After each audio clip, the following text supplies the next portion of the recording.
Nice job by the River Falls High School band as we get set to start this Big Rivers Conference matchup. Second to the last game of the year for both of these teams. Neither team talking playoffs, and again, first time for the Hudson Raiders since 2010. They will miss postseason action. Let's talk about this series. River Falls leads the series 54-43, and this series goes way back into the record books. But the last three games, the Hudson Raiders have really dominated. They've led the last three games, combined score 110-14, won, of course, all three of those games.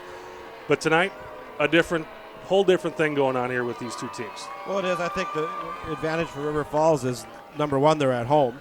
Number two, they've got the winless monkey off their back by going on the road last week and beating an Eau Claire North team. So that's got their first win of the season there. So get a little bit of momentum building there. And it's the rivalry game, and that's something, two schools geographically close, a history that goes all the way back to the 30s, back in the middle border days when these two schools were smaller schools and played in a different conference. And, Hudson got moved into the Big Rivers in 1986. River Falls got moved into the Big Rivers in 1989, and Hudson has had their share of success in recent years. River Falls has not.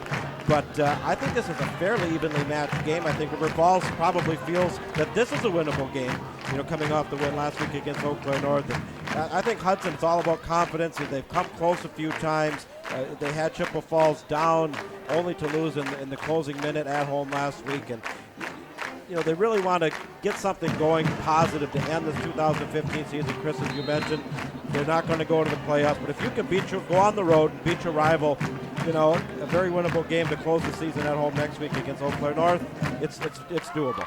And if there's one weakness at this River Falls, I guess I shouldn't say one weakness. They've only won one game this season, but if there's one spot that I think the Raiders could feel good coming into this game is River Falls has given up a lot of points this season. They've not very good defensively, so they've given up a lot of points. So at least this is a spot that Hudson really needs to improve on is offensively. They should be able to get some momentum offensively going against this River Falls team. Now defensively, they're going to get tested tonight. River Falls, their offensive, what they do, how they produce points is throwing the football, and that's a spot that the Raiders have struggled with at times this season is defending the pass. But this River Falls team comes in with the number one passer in the Big Rivers Conference as their quarterback, Nate Globitz. So the Raider defense is going to get tested tonight. They're going to get tested through the air. Globitz with 1,208 yards over 6 games this season. Well, yeah, I mean, it's I think the key for both of these teams is to start strong, avoid the turnovers, avoid the mistakes, special teams problems. Hudson has had some issues here and there, and that could be anything from allowing a big-time kickoff return or a bad snap on a punt or a missed extra point, whatever it may be, to really avoid that. Both of these teams have been mistake-prone this year, so I think the team that really avoids the mistakes will probably come out on top tonight. Christian Bell set to kick off for the Hudson Raiders. Return team is ready, and we are set to go here in this Big Rivers Conference clash here on Friday night. MSBN, the kick is away. It's going to be fielded around the 8-yard line and taken right through the center of the Raider coverage team. Makes a move and down to around the 48-yard line. That's Ben Dumont. And Ben Dumont has the River Falls Wildcats sitting in a good spot here to start their first drive of the evening, and the Hudson Raider defense is going to start in a hole. Well, we just talked about the importance of special teams, and that also comes down to field position.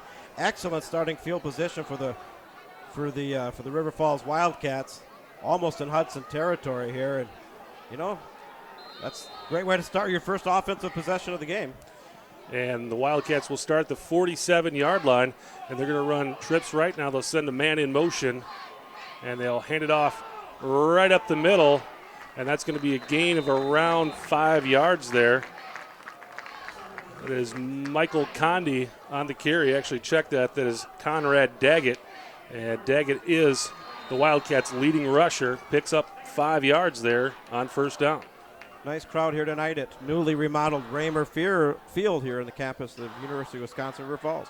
And this time Globitz is going to keep it, throws it out to the edge, and the Raider defense right there, Johnny on the spot over there, is Mitch Swanson making the tackle after a very short gain on second down. That puts River Falls into a 3rd and 6 situation. And one of the Achilles heel problems, I guess, in this 2015 season is Hudson's inability to stop teams on third down. 3rd down and 5 now for the Wildcats. They're going to fake the handoff, throw it over the middle. Man had it but dropped it, and the Raider defense able to stop this River Falls first drive right at midfield, and the Wildcats will send out the punt team. Well, if you're the Wildcats, you got to feel very disappointed starting with such excellent field position and only gain 4 yards in 3 plays. If you're the Raider defense, you're feeling pretty good. Yeah, the Hudson Raider defense got to feel pretty good about that. They will try to field this punt deep in their own territory. Dre Burgess back there. It's a low snap. The kick gets away. Burgess standing at his own 12-yard line is going to field the punt. Bring it right up the middle. Slips past the tacklers. Be taken down right around the 20. So pretty good coverage there for the Wildcats, and the Hudson Raiders will start this drive at the 20-yard line. And Chris, looking across the field here, the Hudson bleacher creatures clad in their blaze orange. Of course, deer hunting season next month, a little ways away, but not that far away. Pretty good crowd making the fairly short drive down 35 to support their Raiders on the road. Yeah, we got the blaze orange with the for the Hudson Raiders, and on this side, everybody's in camo. Camo, that's right. So the Raider offense led by Charlie Richards on the field will start at the 20-yard line.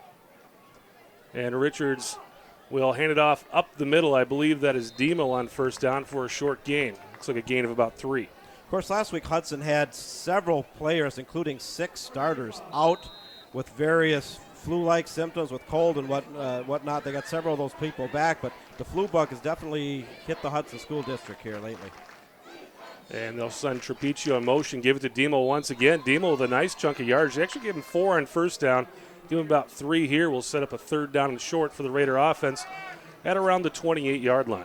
Well, senior Dayton Demo, he had an excellent junior year. He's had a pretty good senior year, not quite as good as the year he had last year, but they expect big things out of him tonight. Raiders right back to the line of scrimmage, and we've got some motion. Looks like the receiver on this side forgot the snap count because he took off while the rest of the Raiders stayed put, and that's going to back Hudson back 5 yards. And that's what you do when you're struggling, and that's one of those spots where you had a 3rd down and short, very makeable 3rd down, and now you turn it into a 3rd down and long. And Ty Nickerson, there was just some kind of miscommunication there, and he was off to the races before the ball was snapped, and everybody could see that false start. So 3rd down and 8 now as Richards goes back into the pistol. They'll send a man in motion. Richards comes to the near side, kicks it out to Nick Holm. Nick Holm slips a tackle, but a flag coming in. That's probably going to be holding about where that flag was thrown. And I'm going to assume based upon where Holm was brought down that they will decline it, but let's see what the call is. Going to have a block in the back. Yeah, it looks like the Wildcats will decline this one. Be 4th down and 8, roughly, and I'm guessing Jason Wolf, head coach of the Wildcats, will be more than happy to send the Raider punt team on the field, and that's exactly what happens. So 9:58 left here in the first quarter. Both teams have had their punt team on the field. It's 0-0, and the Raiders about ready to kick this one away. 18 games on the MSBN Sports Network tonight on this busy football Friday night. The 9th of October, the playoff field getting ready to set. The regular season, believe it or not, ends tonight over in Minnesota. Wisconsin has 1 more week to go.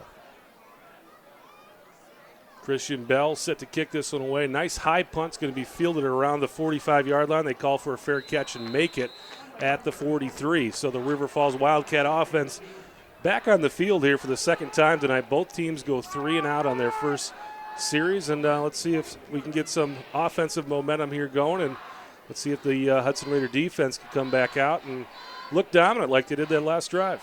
Want to invite our viewers tonight, wherever you're tuning in from, whether you're watching on the MSBN Sports Network or Hudsonite.com or watching it on replay on Channel 15, the River Channel. You can email us here on the game tracker screen. Let us know who you are, where you're listening from, and who you're cheering for tonight. So Glodner will send a man in motion, hand it off. Actually, he's going to keep it himself, fake the handoff to Daggett, but maybe should have handed it off. Big stop back there by the Hudson Raider defense. Zammy Schwartz with a tackle behind the line of scrimmage. Going to be a loss of about 4 or 5 yards, and that play didn't work. Well, big Zammy Schwartz, 5'9", 230-pound senior for the Raiders, had excellent interior penetration. Stuffed that one good. So Globner sets up second down and 14. This time he hands it off to Daggett. Daggett moves forward for a gain of around 5 or 6. Gets back to the original line of scrimmage and about 1 yard further. We'll set the football up around the 43-yard line. Clock just under 9 minutes now. Third down and long coming up for the Wildcats. Offensively, the Wildcats are not off to a good start. Really struggling to get anything going offensively. This Wildcat team has opened it up over the last few games, but have yet to see them really take off here. Now they throw it across the middle once again. Incomplete. That was Globner looking for Mason Gretz, the leading receiver, junior receiver for the Wildcats. Comes in tonight with 23 catches for 326 yards, with that one little ahead of him and right into the teeth of the Hudson Raider defense. Just want to mention the pink leggings on the River Falls Wildcats, and also orange on the Hudson Raiders, and the girls in pink down here. Breast Cancer Awareness Month in October. I want to make everybody aware of that, and just trying to raise some awareness about that. Punt away. Dre Burgess probably not going to get a chance to field this one. It's going to bounce out of bounds around the 27-yard line, but there is a flag on the field, and we'll have to see what the call is on that. Your coach is yelling in the booth next to us. I don't know if that's good or bad. Well, they're sorting it out here. Nice facility here, campus of University of Wisconsin River Falls, Raymer Field. Big time renovation here, about a $2 or $3 million renovation. It's going to do in phases. And a wonderful new Press Fox facility that we're working in tonight. Yeah, beautiful facility, and I think it's actually in the double-digit millions. Is it? Okay, maybe it is. It's a big project. It's funny because the Chiefs used to come here to summer here. This was where their camp was, and they wanted them to put a bunch of money in this, and they would keep it here. And at that time, the university said no, and the Chiefs left. And it wasn't soon after that they decided they were going to do renovations. Too little, too late, I guess. But, I remember the Chiefs used to practice here. So the Raiders set up this time at around the 26-yard line. Richards will give it. This time they'll kick it outside. I believe that's Trapiccio. Trapiccio with some room to run. He's going to be pulled down after a gain of around 8 on first down. Nice run on the option. Trapiccio takes it around the edge and be just short of the first down, but a good way to get started on this series after a 3-and-out on that last series. Second down and 1 coming up for the Raiders. Trapiccio, one of the kind of what I would call the triple threat with Nick Holm and Dayton Demo, 5'11", 205-pound senior halfback, and he's had some good moments this season. So second down and 1 for Hudson, and this time they'll give the Demo up the middle, and Demo will have the first down, gain around 4 on second down and 1, and that will move the chains for the first time tonight. Still in a scoreless game, 7:54 remaining in the first quarter. And Hudson kind of having that hurry-up offense, that get into that rhythm, and when they get moving, that they do it well. They'll send a man in motion. They're going to give it Demo once again, and Demo finds a hole and then falls forward. Going to be a gain of around 4 there on first down. And we talked about this the last time I did a game against Rice Lake. If you can pick them up 3-4 at a time, absolutely, you don't have to go for the big play. Just avoid the mistakes, 3-4 at a time, keep those chains moving, and against this defense, you certainly can do it. A lot of teams that are having some success running the football. Richards slips a tackle. He's going to have a first down out over the 45-yard line. If he made it past one more tackle, I think it was off to the races for Charlie Richards. But either way, they will move the chains after a nice gain for Charlie Richards. Raiders set up first down and 10 in Wildcat territory at the 45-yard line. The Raiders going exclusively with the run. They really have not had a passing attack to speak of for the most part here in 2015. So this time Richards will give it to Nick Holm, and Nick Holm finds a hole. Going to be a pickup of around 11 for Holm, and the Raiders have something going here on offense. Big Nick Holm, 6'1", 195-pound senior fullback. I felt he had his best game of the year last week against Chippewa Falls. Just had I think over 100 yards and really ran with reckless abandon and had a tremendous game. Showed shades of brilliance last season as well, and this year more of a feature back. Him and Dayton Demo switching off, and Demo moves the pile once again. Going to be a gain of around 4 for Dayton Demo down around the 30-yard line, and Raiders knocking on the door with the red zone here and trying to get something going as we approach the 6-minute mark here in the first quarter. The undefeated first-place Rice Lake Warriors on the road to Carson Park tonight, down early to the Eau Claire Memorial Old Abe, 7-0. This time Richards will pitch it around the edge. This is Marvin. Jagger Marvin has a first down and more down to around the 21-yard line. So Coach Adam Cowell's kind of spreading out these carries now, and they've got 4 different people who have carried the football for the Hudson Raiders so far. Trapiccio, Holm, Demel, and Marvin. And Marvin's really the kind of the pitch back, not a very big back, but very speedy. They like to run him kind of on a jet sweep or of this wide pitch, and they've had some success with it periodically. Richards from the pistol this time will hand it off to, I believe that was Demel, and nothing going that time. Going to be a short gain, give him about a half yard there, and first down is going to set up second and long now for the Raiders. You talked about that Rice Lake game. Another big game in the Big Rivers Conference tonight, Menominee on the road in Chippewa Falls at Doe Field, and that's going to be an exciting contest as well. Yeah, 2 big-time veteran coaches, Chuck Reykjavik from Chippewa Falls and Joe Labuda from Menominee, both having good seasons. Richards looking to throw. He's got a man, and he goes through the hands. Football hits the turf, and third down and long coming up for the Hudson Raiders at the 20-yard line.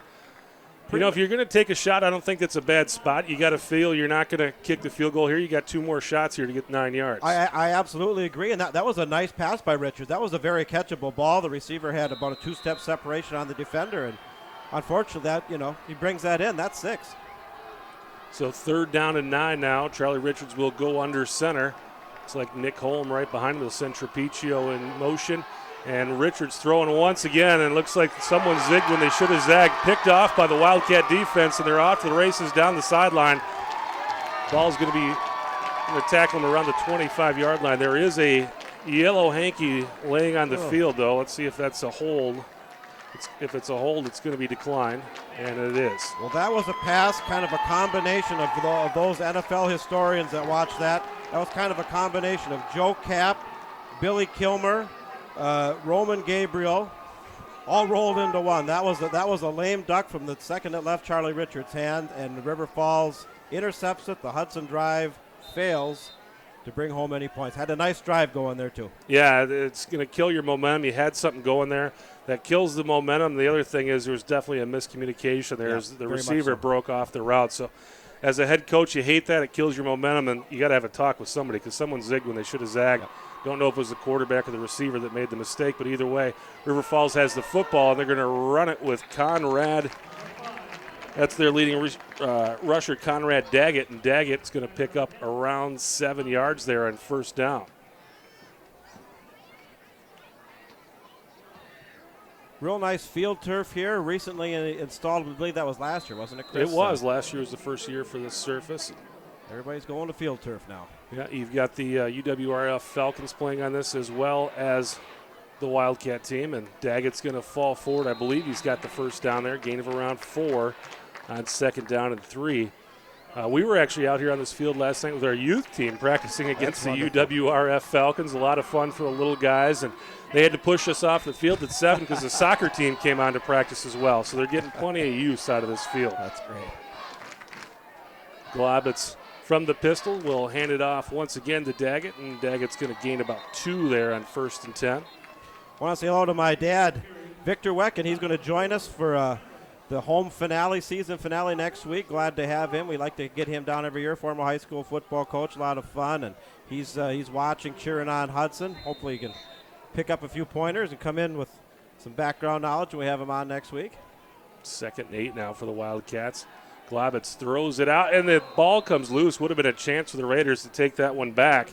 Went right through the fingers of the Wildcats' Matthew Wackler. And Wackler actually leads this River Falls Wildcats team in receiving touchdowns with 5, but that was a catchable ball he let slip right through his fingers, and he was very lucky there wasn't a white shirt right behind him because he would have been off to the races. This Hudson defense has allowed River Falls offensively nothing so far.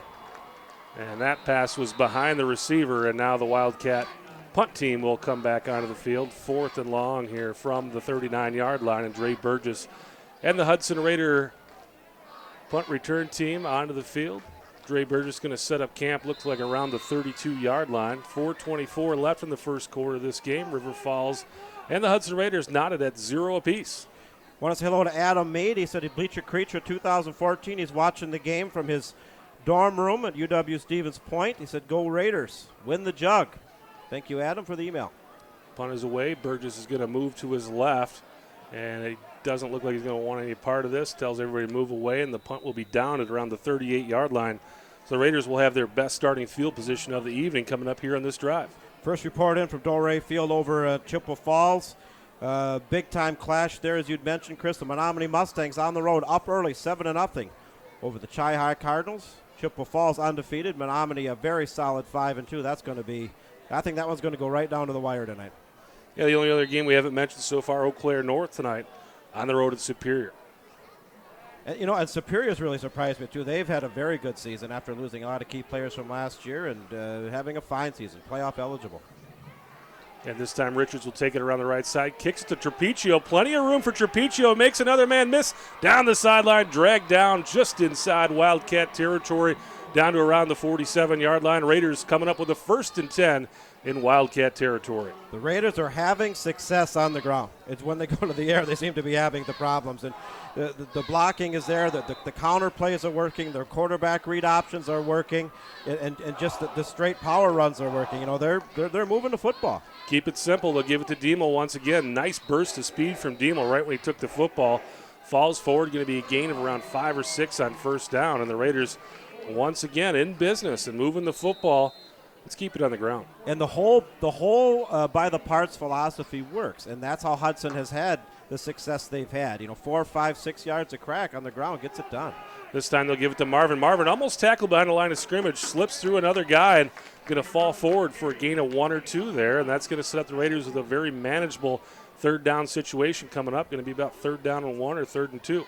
Nice tackle by linebacker Matthew Williamson for the Wildcats, 5'10", 208-pound senior on that one, prevented the 1st down, and a very makeable 3rd and 4 coming up. And Williamson's a huge part of this River Falls defense, leads the team in total tackles with 58 this season. They'll give it to Demo, and Demo falls forward. I think he's got the 1st down, but it'll depend on the spot. And it looks like where the man in stripes are standing, it's going to be a 1st down, and they will move the chain. So 1st and 10 coming up for the Raiders at the 35-yard line. 3 minutes left to go here in the 1st quarter. Well, as the Raiders get another drive going, we want to say hello to Harry Isak tuning in. I believe Harry's Grandpa Harry down from Tennessee tonight. He's been a big follower of us all season long. Glad to hear from him. Richards set up in the pistol, and he's going to run it to the right. Slips by a guy, and now he's losing some ground, throws it forward, and that should be an incomplete pass, and it is. So the Raiders won't lose any yardage on that, even though it was kind of an ugly-looking pass, but now a flag comes in late. There was some stuff going on away from the play here, and let's see what the call is. Want to say hello to August. Says, go Raiders, get that jug. Watching from back home in Hudson tonight. Thank you for joining us. It just seems to me, Chris, at least here early on, when Hudson goes with runs the basic plays, they have success. When they try to get cute and try to go out of their comfort zone, I guess, that's when the problems happen. Yeah, it's the KISS theory. Keep it simple, stupid. Yeah. Keep it simple. Keep it simple. So 2nd down and 10 now for Hudson. Richards goes from under center. We'll give it to Trapiccio, and Trapiccio stuffed behind the line of scrimmage. Going to be about a 1-yard loss there. They did pick up the flag on that last place. There was no penalty. The 3rd down and 11 now coming up for the Raiders. And once again, you're in a spot here where you're not going to punt. Yep. You've got 2 downs here to pick up this 1st down. Maybe try to get 5 or 6 here, and then get the other 5 or 6 on 4th down. Of course, the Raider bleacher creatures clad in their blaze orange, like we said, across.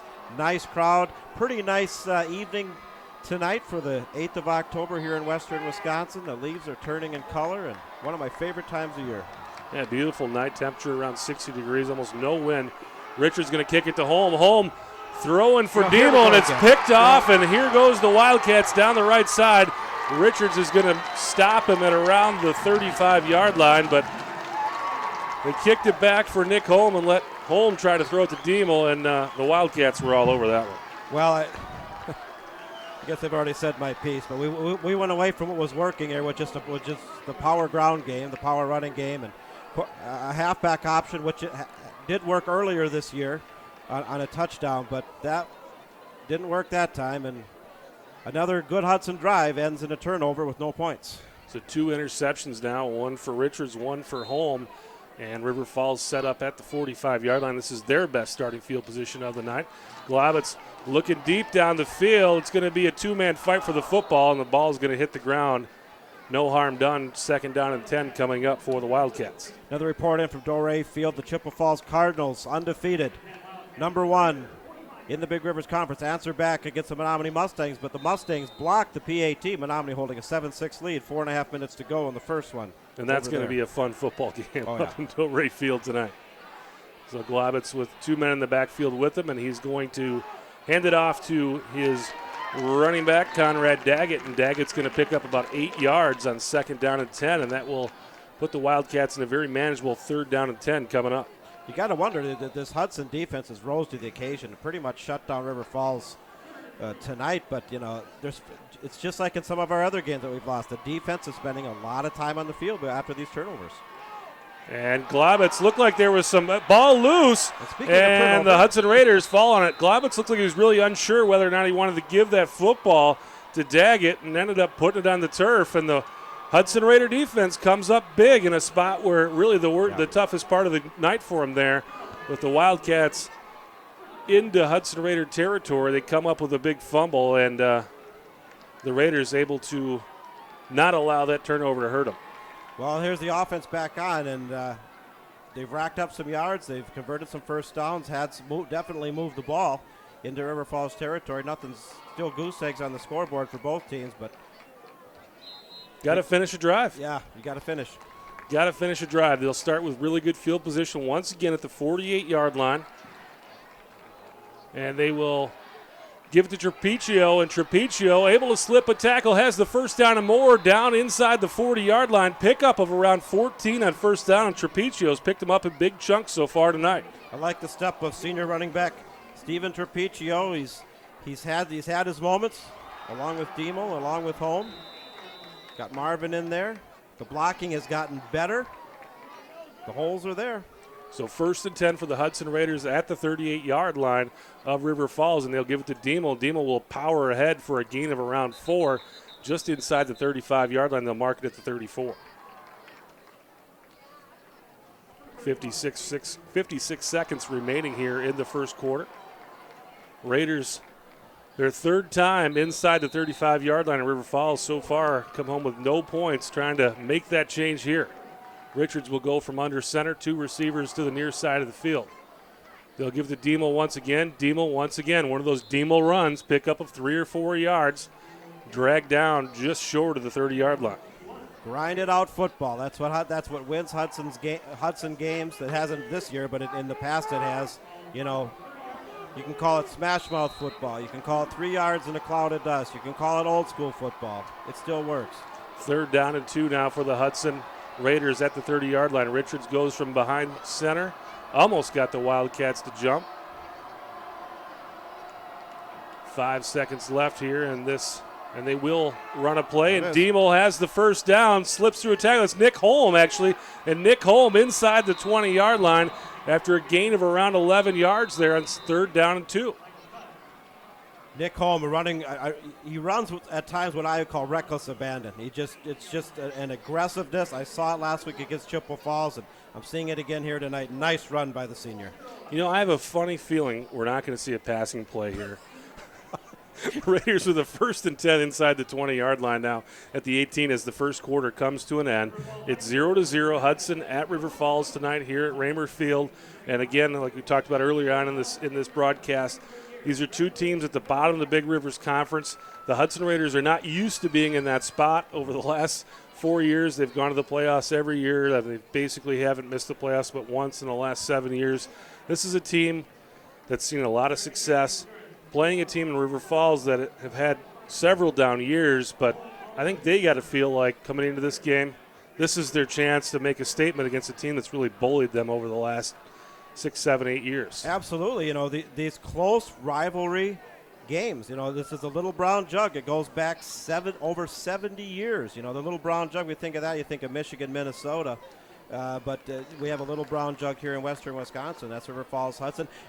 We talk about Hudson's domination in recent years, but River Falls went through a period from 1983 to 1995 where they won 11 out of 12 games. So it's gone the other way too. In fact, River Falls leads the series. But you're absolutely right, Chris. If River Falls at home, having a tough season of their own, has a chance against a Hudson team that's down for the first time in years to possibly pull out a win. That would make their year.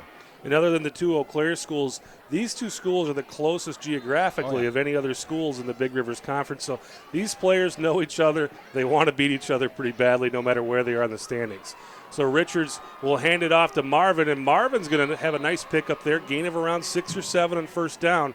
Sets the Raiders up with a nice 2nd down and 3 coming up. Another update in from Chippewa Falls. The Chippewa Falls Cardinals strike again to go up 12-7 over Menominee. 3 minutes to go in the first. Got a lot of points being scored over there at Doré Field. So the Raiders with flags flying all over the field. Let's see what happens. Richards goes down, sacked for a loss of around 10, but let's see what the flags are. If we've got some encroachment, if we've got a hold, what we got going on here.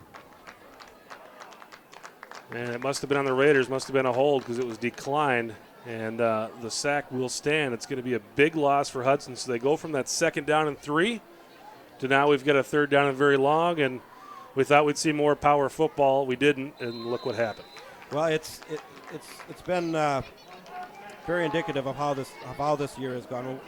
When we get down, inside the 30, inside the 25, penalties, turnovers, weird things happen. It's why we're 0-6. 3rd down and 16. Richards is going to kick it out to Holm. Holm able to pull down a high pitch, but loses a couple more yards, and it's going to be 4th down and very long for Hudson. Going to call it about 4th down and 17 from the 27-yard line. You got to wonder, Chris, if we're going to see Christian Bell. He's got the leg to do it. You definitely aren't going to punt from here. Doesn't look like the kicking team's coming in. Charlie Richards still on the field, and Coach Adam Cowles is probably going to just take a shot at the end zone here. Nick Holm in the backfield with Richards. 3 receivers to the left, 1 to the near side. Richards is going to roll to his left, in trouble. Has a man, but picks up a couple of blocks. Has a chance to throw it, fires it downfield, close to the 1st down, but I think he's going to be short. And actually they're going to say it's incomplete. Incomplete pass, and the Wildcats will take over on downs at the 27-yard line. And actually, Chris, I want to point something out. It is... It's one of these weird situations where he wasn't going to get the 1st down anyway. He was about 2 yards short. It benefited Hudson that the catch was waved off because the field position. I think if he would have caught it, the field position. Excuse me. Right, no. It benefited River Falls. No, that's what I mean. It benefited River Falls. Yep, for sure. So River Falls will start this drive at the 27-yard line, their own 27. Globitz is going to fake the handoff, throw it out on the receiver screen on the right side. They've got room, and a shoestring tackle prevents what probably could have been a touchdown there for the Wildcats. And so go back to that last play, that actually that helped River Falls, about 16 yards roughly. Yeah, so he wasn't going to get the 1st down, but a huge play not pulling it in because it did give River Falls an extra 17 yards. Exactly. They will hand it off this time. Actually, Globitz keeps it. Another receiver screen on this side, and nothing doing this time. Got it out to Mason Gretz, and Gretz took a catch for no gain there. Again, we want to invite our viewers, keep those emails coming in. Let us know who you are, where you're listening from, who you're cheering for tonight. We want to thank each and every one of you for joining us for high school football here, Raider football, and on the MSBN Sports Network tonight. Globitz from the shotgun once again, 4 receivers to his left, and they will hand it off to the running back. That's his guy, Conrad Daggett, and Daggett's going to pick up about 7 there on 1st down, and that will set up that was actually 2nd down, a much more manageable 3rd down spot here, just short of the 50-yard line at the 47. It's going to be 3rd down and 2 for the Wildcats. Looking down on the field, Chris, here, a lot of pink shirts. Again, Breast Cancer Awareness Month here in October. And they'll hand it off to Daggett once again. Daggett has the 1st down, gain of 3, and that will move the chains onto the Hudson Raiders side of the football field. 1st and 10 coming up here for the Wildcats. Those youngsters you see down there in those pink shirts are actually part of a camp. They had cheerleading camp this week in River Falls, so all those young ladies are part of the cheerleading camp, and tonight is their opportunity to do some cheering in the high school football game. So Globitz throws it out to his receiver here on the left side of the field, Mason Gretz, and Gretz pulls it down, going to be a gain of around 5 on 1st down. So first down or second down and 5 coming up for the Wildcats after the Globitz to Gretz connection. And really, Chris, for the first time tonight, River Falls is consistently moving the ball in this possession. They've mixed it up. A couple of short passes with the run. They'll get it to Gretz once again, and Gretz is not going to get much that time. A gain of about 2. It's kind of it's basically like a run play, and if you can get those white jerseys out on the edges, it's going to open up your run game inside. I think Hudson, at least it appears to me, that is a little bit bigger team, a little more physical team than River Falls. So third down and 3 now. Daggett right next to Globitz. They'll send a man in motion, and they'll hand it off to Daggett, and Daggett is going to be stopped short. Flag comes flying in, though. We'll check on the flag. Daggett gets right back to the line of scrimmage. That's about it. Well, while they sort it out, just it's going to be a motion penalty on the Wildcats. well, they're taking a page out of the Hudson playbook where they got a good drive going, and really penalty. It's going to back them up. Not too bad, but it's such a momentum killer, when you'd have that. And that might be a spot that wouldn't have been a bad spot to decline that penalty. Now they've got 2 shots to get 7 yards instead of 1 shot to get 3 yards. But either way, now Globitz in trouble, gets it to Daggett on a short pass, and Daggett is right at the first down marker, and it looks like he's got it. So that will move the chains. Third down and 7 there for Hudson or for the Wildcats. They ran a screen. They let the Hudson defenders go after the quarterback, and Daggett had just released into the flats and picked up first down yardage. Well, hello to Pat Stream. Says cheering on the Raiders, get the first win and keep strong tonight. Globitz keeps it himself, and he's going to be close to the first down. Gain of around 9 there on first down. Looks like they're going to mark it just shy, about a 9.5-yard run. Well, you can feel the energy, the enthusiasm over here on the River Falls sideline. They got a drive going here. We got a scoreless game. They've dodged some bullets. Hudson's moved the ball on them offensively, although they haven't put any points up. And the Wildcats got something going here.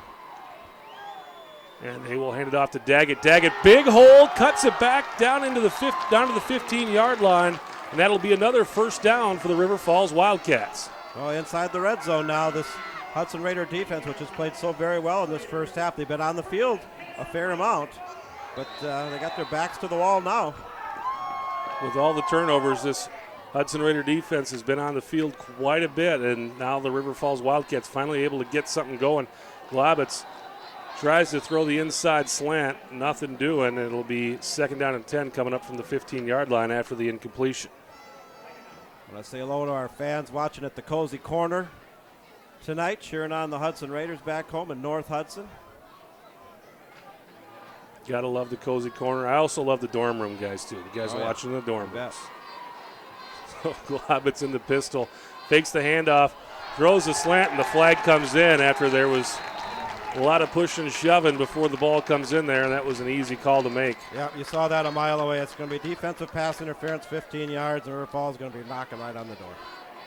And this is what the Wildcats, when they are successful, this is what they do. It's the short passing game. If they can turn those short passes into big plays, it works for them. They've given up a lot of points this year, but they've scored some points in a lot of different spots, and this is how they do it when they do it.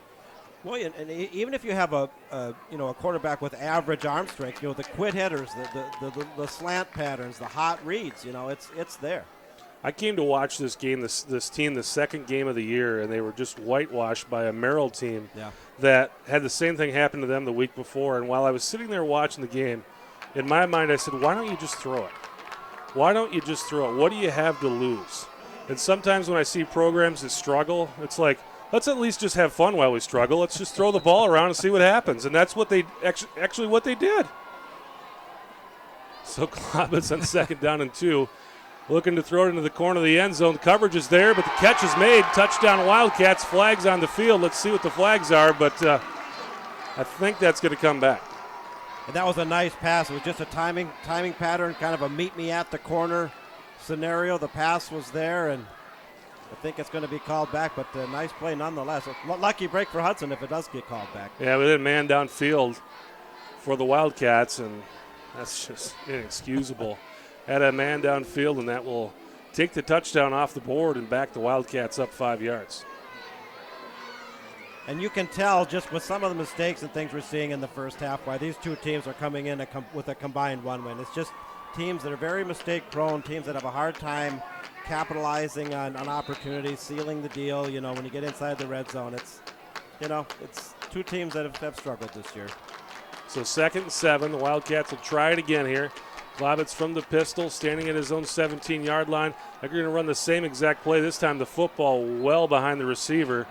And the Raiders will dodge another one. 3rd down and long coming up for the Wildcats from the 17-yard line. I don't know how a false start or a multiple men in motion penalty was called there. They had 3 receivers stacked up, kind of the old Mississippi Valley State formation from years ago, and two of the 3 were moving at the same time. It's a good thing there's nobody in stripes standing there. I saw it plain as day, but I guess they didn't. So the Wildcats run a man in motion. Glavitz looking to the near side, and the pass is behind Gretz. Looking for Gretz, and once again the pass behind him, and that will bring up a 4th down. Wildcats look like they're going to bring in the special teams, try to kick a field goal here and get themselves a lead. 6:07 left to go here in the first half. It's a scoreless game. The Hudson Raiders, River Falls Wildcats 0-0, and the Wildcats have sent their field goal kicker onto the field here for a 29-yarder. Big time hit by senior defensive back John Cryer on that last play for Hudson. Cryer, senior captain, kick is up, and it looks like it is good. It is. And the River Falls Wildcats take a 3-0 lead with 6:07 to go here in the half. And it looks like the hometown timer guy never hit the clock, but we'll call it a 3-zip lead with 6:07 to go. Well, give the Wildcats credit. You know, they capitalized, even though they had some mistakes when they got inside the 5-yard line coming off that big Hudson penalty, but they draw first spot here tonight at home in the Little Brown Jug game. Of course, Hudson, as we mentioned, have won the last 6 in this series, a series that dates all the way back to the 1930s, from the days when both of these teams were in the Middle Border Conference. A lot of history there, a lot of great rivalry. Right down the road, Highway 35, down to River Falls. You know, looking back, and I remember this pretty well, when River Falls came into the Big Rivers Conference in '89, having had big-time success in the Middle Border the previous 2-3 years, they won it.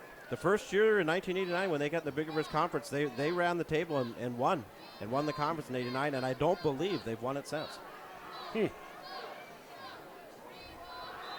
Let's talk about this Victor Wecken, your dad. You said he was a coach. He was. Tell me about that. He coached the a little school in Wisconsin, Cornell, the Cornell Chiefs. He coached from 71 through 76, some 40 years ago, a long time ago. Nice railroad town, Cornell. The kickoff is going to go out of bounds, and that will bring the yellow hanky out. The Raiders are going to get some nice field position to go here in this drive. 6:07 to go. It might be their, well, who knows? It'll be their final drive or not, the way this game's gone so far. Well, 6 minutes and change, and Hudson has had success. Trapecio, Diemel, Marvin, Holm, running the ball. They've moved the ball. They've gotten first downs. They've gotten some good yardage. They've just had 2 crucial turnovers, had a couple bad penalties and very poor spots, and it's still a goose egg up there against River Falls defense. That has given up quite a few points this year. You go back and look, but let's just if you're Hudson, you just got to stay focused and get the ball moving again. Richards will start from the pistol, and they will give to Diemel. It eyes Nick Holm, gain of around 10 on first down. That should move the chains. Yeah, this Wildcat defense has given up 35, 35, 46, 39, 43, 34, and 27 last week. Yeah, so if sometimes numbers tell a story, sometimes it doesn't, but I think that tells me that this defense can be scored upon, and excellent gain there in the first play. Yeah, the lowest point total they've allowed this season was 27 points last week, and that was a game that they won. They'll give it to Nick Holm once again, and Holm across midfield. They'll mark it just shy of the 49-yard line, but into Wildcat territory, and that'll be 2nd and 4 coming up for the Raiders. And as they've done all game long, no huddle, right back up to the line of scrimmage. Well, that's where they have the success. It allows the defense to kind of be back on their heels and be very reactive. And then when they get going, they move it.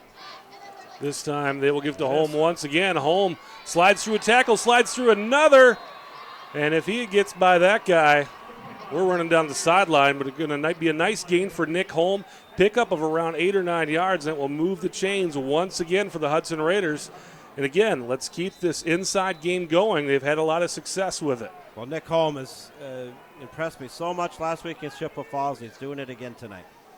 Holm behind Richards, and they're going to give it to Holm once again, and he will pick up another 5 or 6. And when the Raiders have gone right up the middle, they've just pounded away at this Wildcat defense. And when they start getting a little crazy is when things have gone bad for them so far tonight. And I want to give a shout out and a credit to this offensive line of Hudson. I remember the game against Menominee where we just, were so dominated.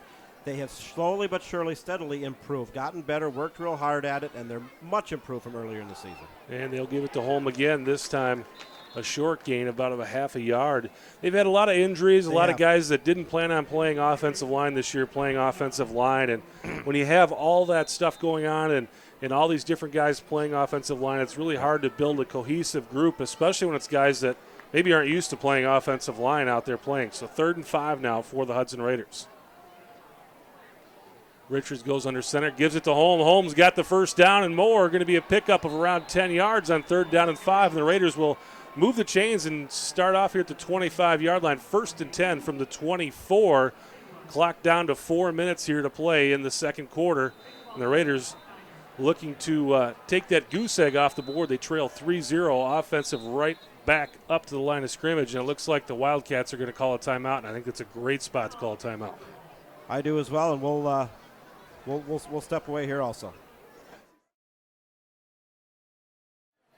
Welcome back to the game, and the River Falls Wildcats call a timeout there. And that's a spot where it really looked like the Raiders were gaining some momentum right up to the line of scrimmage, and I think the Wildcat defense was really getting to the point where they were just gassed. So Jason Wolf takes a very well-timed timeout. Get your defense on the sideline, let them catch their breath, let them get a drink of water, come back out, let's be fresh and try to slow down this Raider defense so far, or Raider offense. So far tonight, the Raiders have gotten into this position that they're in now and then somehow find a way not to put points on the board. So I think that's a good spot. Stop the momentum of Hudson. But Richards right up to the line of scrimmage here. They'll send Trapecio in motion. And let's see, I think that was Marvin with the football. Gain of about a yard or two. It was Marvin. That's Jaeger Marvin. 5'10", 140-pound junior. You probably remember his older brother, Braden Marvin, had a real nice career here in Hudson. I remember seeing Braden Marvin running up and down the field over in Eau Claire a couple years against Eau Claire Memorial. He had a huge game. Nick Holm pick up of around 3 or 4 there on 2nd down, and now the Raiders are in that spot where they've got a 3rd down and around 4 coming up here. Very manageable spot. You got 2 downs to get 4 yards. The officials call a timeout here. Looks like we might have a Raider injured. Well, it looks like he lost his shoe. So no injury, just a loss of the shoe. Well, the scoreboard's showing 3rd and 5. It's a short 5, but you're right, Chris. 3:21 to go. Hudson with their full complement of timeouts. There's plenty of time here. River Falls down to 2 after calling that timeout moments ago. So 3rd down and a short 5 for the Hudson Raiders. Nick Holm behind Charlie Richards. Still send Trapecio in motion, try to get River Falls to jump off sides. They're not falling for it. Richards will restart the offense. And he's going to keep it himself, and he's got the first down across the 15 down to around the, that looks like marking it around the 14-yard line. Now they'll give him the 12. Well, Charlie Richards has had some success on the run. Of course, the 5'9", 165-pound senior quarterback started all the games this year. There was Josh Somerville got a little bit of action in a couple different games, but it's pretty much been him behind center all season. So a pickup around 7, 1st and 10 for the Raiders, and they're going to give it to Marvin once again. Marvin slides through a tackle down inside the 10-yard line at the 8, and the Raiders are in business inside the 10. Well, they had some couple good drives going earlier this half, and both ended on interceptions. It looks like the Hudson Raiders have simplified the playbook a little bit this time inside the red zone. Richards back under center, clock at 2:18. They'll send Marvin in motion. Nick Holmes set up behind Richards. He'll reset the offense. Might be audibling here. And Richards is going to hand it to Holm, and Holm still on his feet, falls forward. He's going to be close to the 5-yard line. It's going to set up a third down and around, let's call it 3rd and 4 from the 6-yard line. 3rd and a short 5. Clock continuing to run under 2 minutes now. Of course, Hudson still has all their timeouts to utilize if needed. Yeah, clock's your friend still. Clock's your friend if you're the Hudson Raiders, and they will hand it off. And it's going to be close to the end zone. He should have the first down. Going to be a 1st and goal for the Hudson Raiders. Well, this is where you got to strike Pater. You don't want to come out of here with 3. You want to come out of here with 6 or 7. And just let that clock roll. The clock is your friend. And Richards is going to give it to Holm, and Holm is in there. Touchdown, Raiders. Big time drive and an excellent play by the offensive line. That touchdown was created by the Hudson offensive line, the power running, and they finally got points on the board. Looks like they're going to go into half with the lead. 1:32 to go, and of course, this Wildcat offense, they are a quick strike offense. They can make it happen quickly, but the Raider defense has done a nice job not allowing them any big plays. Gretz comes into this game over 10 yards per catch and just hasn't had it so far tonight. Christian Bell kicks that one through, and it's 7-3 Hudson with 1:32 left to go here in the first quarter. After that nice drive, John, they didn't play around. They didn't do anything goofy that time. They just stayed with their bread and butter football, drove it right down the nose of this River Falls Wildcat defense. And I think if they can continue with that recipe the rest of the night, they'll have success, because when they have done that tonight, they've been successful. Well, they have. I think they're the more physical team. At least that's what we're seeing between the trenches. Particularly the offensive line is able to move the River Falls defensive line. I like the counter plays, the options. We haven't seen a whole lot of jet sweeps or nothing real fancy. When they play between the tackles, it's worked. And it struck Pater there 7-3. We got a couple score updates coming in the second quarter over at Doré Field. Menominee has pulled back ahead, 19-12 over the Chippewa Falls Cardinals. The Cardinals undefeated coming into that game. Another undefeated team. And these two teams will match up next week. The Rice Lake Warriors, ranked number 1 in Division III in the last Wisconsin Sports Bowl, 14-7 over the Eau Claire Memorial Old A's. Memorial got out on that one 7-0, and Rice Lake has answered back with 2 scores. And that Rice Lake team, boy, they can really. That's one of the best Rice Lake teams I've seen in a long time. And last year they went to the state championship game. They had a decent record in the conference. I believe they were 4-3. But you got to remember too, they're a Division III school playing in a conference with Division I and Division II teams. So they were battle tested. They went on a heck of a run, brought back a lot of key people, and they are poised for another deep run again this year. Yeah, that Rice Lake school, I think enrollment around 700-800. Yep. So they're much smaller, and I think they kind of provide a blueprint on how some of these smaller schools can be successful at the bigger high school levels in the state. Kick by Christian Bell is deep, fielded around the 5-yard line by River Falls, and they'll bring it forward down to around the 25-yard line. So the Wildcats will bring their offense onto the field from the 25 with 1:23 to go, trailing now 7-3. First time tonight River Falls has trailed in this football game. Harry Isak emailing in saying, "Go Raiders. Hold them now on defense." Love to hear from you. You can email us here in the press room, press box at Raymer Field. Very easy to do. Click on the email us link in your game tracker screen. Let us know who you are, where you're listening from, and who you're cheering for tonight.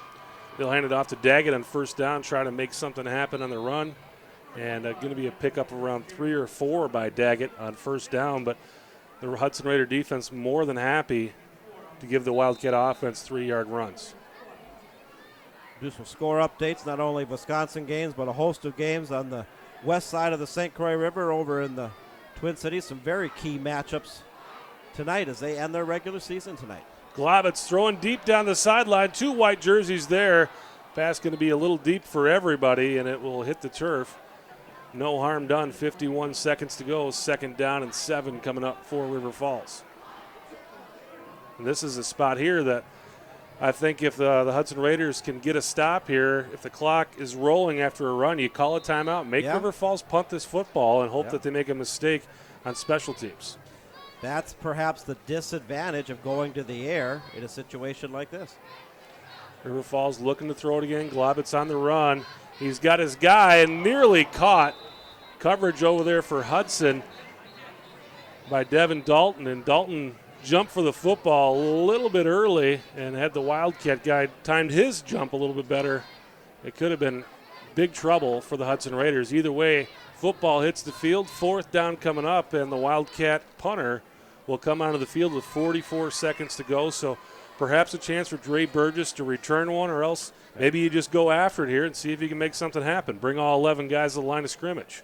Throw everything but the kitchen sink at him. That was Clayton Rasmussen, receiver for the River Falls Wildcats. But, Hudson did not have to burn a timeout. Not that 44.9 seconds is a lot, but you still have your full complement of timeouts. You can work the sideline. The clock also stops with the movement of chains in high school football. River Falls kind of shot themselves in the foot here on this series. So Burgess will come onto the field. The Raiders will send their regular punt coverage team onto the field, but they, I would guess, have a punt block on here.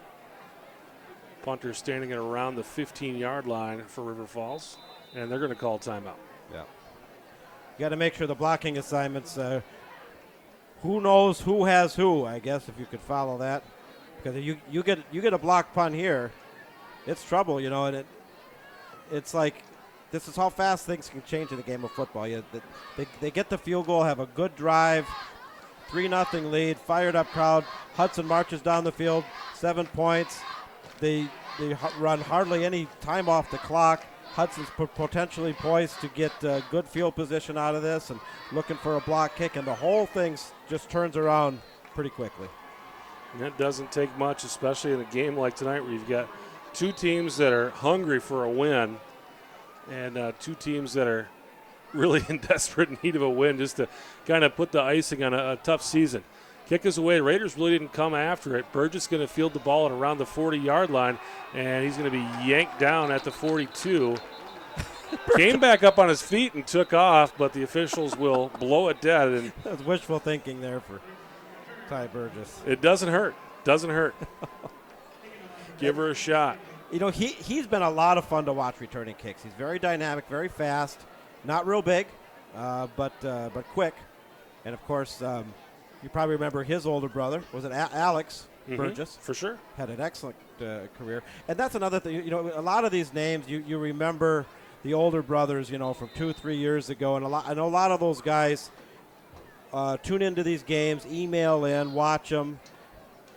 That speaks to the quality of the program. When former players move on, they go to college or go to work or in the service or whatever it is, to still follow the team and email in. That's always great to hear.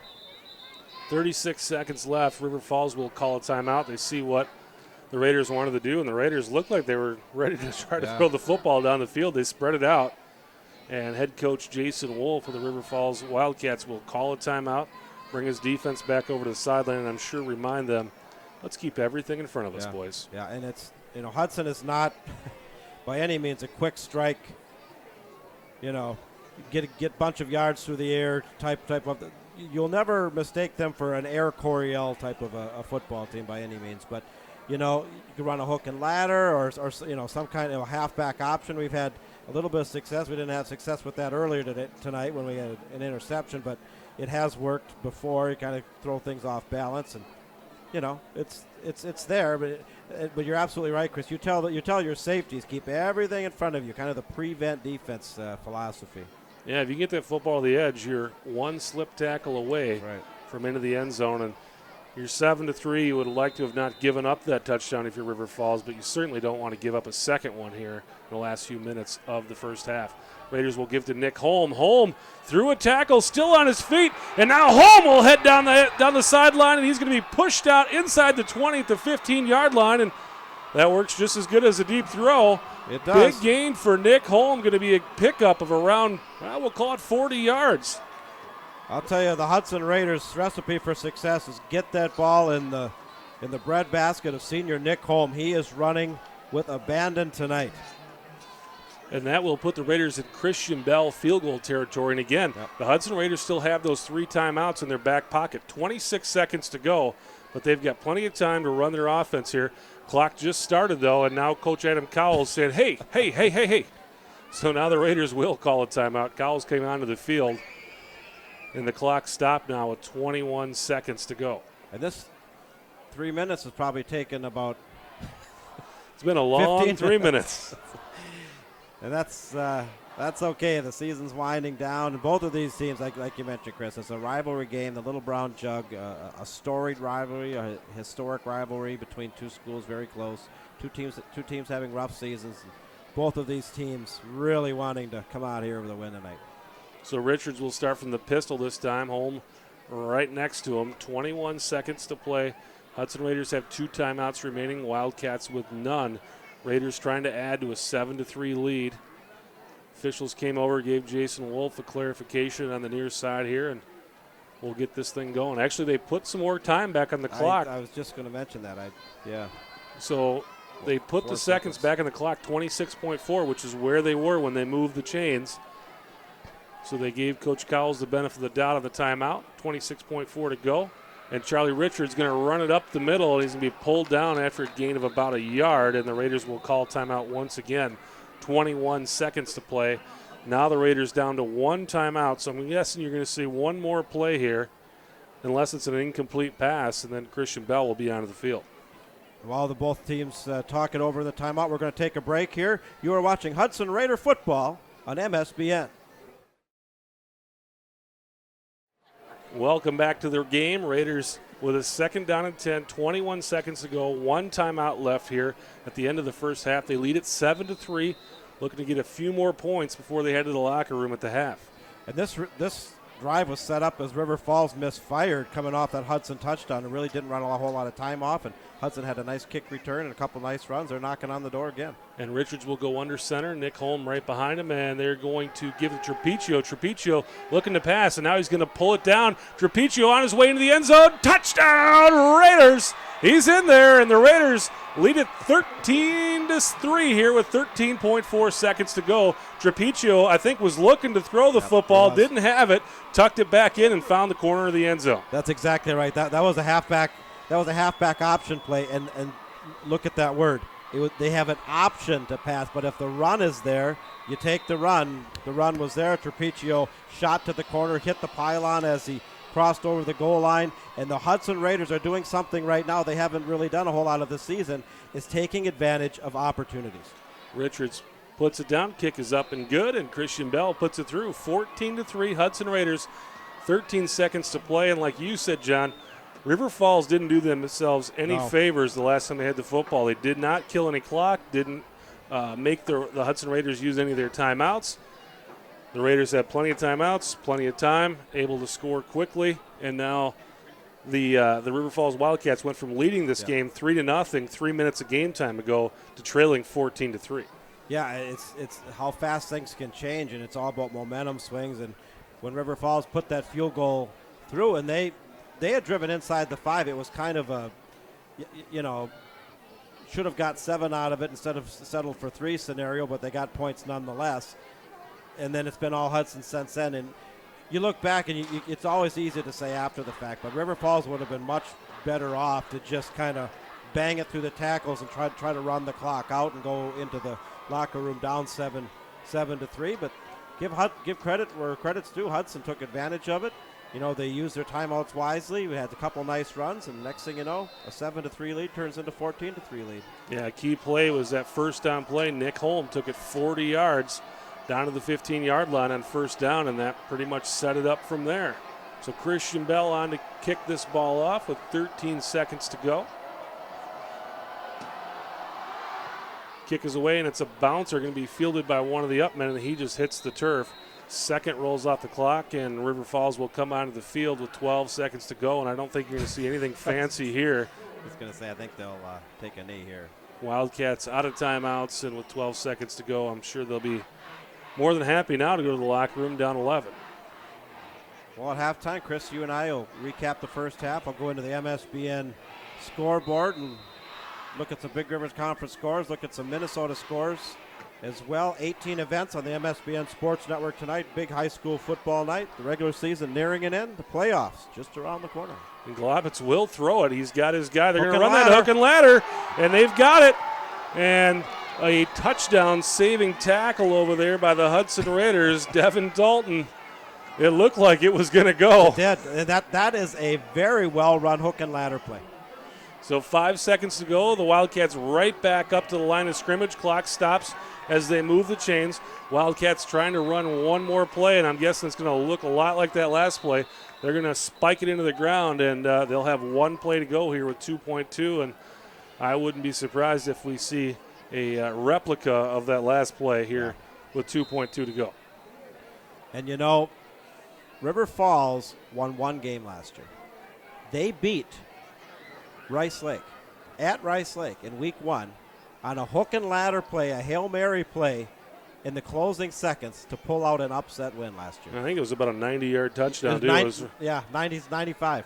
So Globitz trying to buy some time. He's going to throw this one away, and that will be the end of the half. So at the end of 2 quarters, both teams will hit the locker room. It's the Hudson Raiders 14, the River Falls Wildcats 3. The Hudson Raiders will start off the second half with the football as the Wildcat kicking team comes onto the field. It's going to be Colton Larson to kick off for the Wildcats. Kick's going to be fielded around the 12-yard. Actually, they're going to let it go out of bounds, and that's the second time tonight. That was Marvin making the decision to let that one go out of bounds. The second time tonight, River Falls will kick the football out of bounds, and the Raiders are going to capitalize with some very nice field position to start this drive. And the score update, Big Rivers Conference game. We got a couple big ones. This is one of them. Eau Claire Memorial has tied up the Rice Lake Warriors 14-all. 7 minutes left in the third quarter. That one on or over at Carson Park tonight. I do not think that is an automatic win for Rice Lake by any means. That's a pretty good Eau Claire Memorial team this year. And Rice Lake, of course, playing lights out. Number 1 ranked, Division III, undefeated. So the Raiders will start this drive at the 35. But two of the undefeated teams in the Big Rivers Conference tonight being tested. Chippewa Falls taking on Menominee and Rice Lake taking on Eau Claire Memorial. So Richards will start this drive under center at the 35-yard line. And they're going to run at the edge. Richards going to keep it, cuts it back, and he's going to be down around the 50-yard line or 45-yard line. Should have the first down. Going to depend on the spot, but they are moving the chains. So a first down run for Charlie Richards. And they got away from what they had done there. They ran it to the outside, but Richards cut it back in a gain of 11. Well, we haven't seen a lot of kind of option running because the backs have been so good. But Richards, even though he isn't big, he's only 5'9", he's got some good speed. Richards took it outside tackle, brought it back in, and was able to evade a couple tackles. This time they will hand it off up the middle, and is that Diemel or Holm? That is Diemel. Diemel back onto the field, and a nice gain for Dayton Diemel. Pickup of 10, so no injury. Just coaches decided to go with Nick Holm there at the end of the first half, and now they'll go back to Diemel. This Hudson offensive line is really playing an excellent game. So 2 plays, 2 first downs for the Raiders, but the Raiders with an injury. One of the offensive linemen coming off the field under his own power, but definitely in some pain. And it looks like number 51, and I don't think I have him on my program. I don't. I was wondering if it was 54, Sam Kelcher, but it's not. But he's off. We'll have to kind of keep an eye on that situation. So the Raiders with a fresh set of downs. 1st and 10 from the 44-yard line. Richards will give it to Diemel, and Diemel into some space. Diemel around the edge, inside the 30, down inside the 25, cuts it back to the 20, still on his feet, taken down at the 14-yard line. 1st and 10 coming up for the Hudson Raiders deep into River Falls Wildcat territory. Well, this is the Hudson Raiders we've been hoping for and waiting for all season long. The power running game is there. They're getting yards in bunches, 7, 8, 10, 15 yards, 20 yards a crack.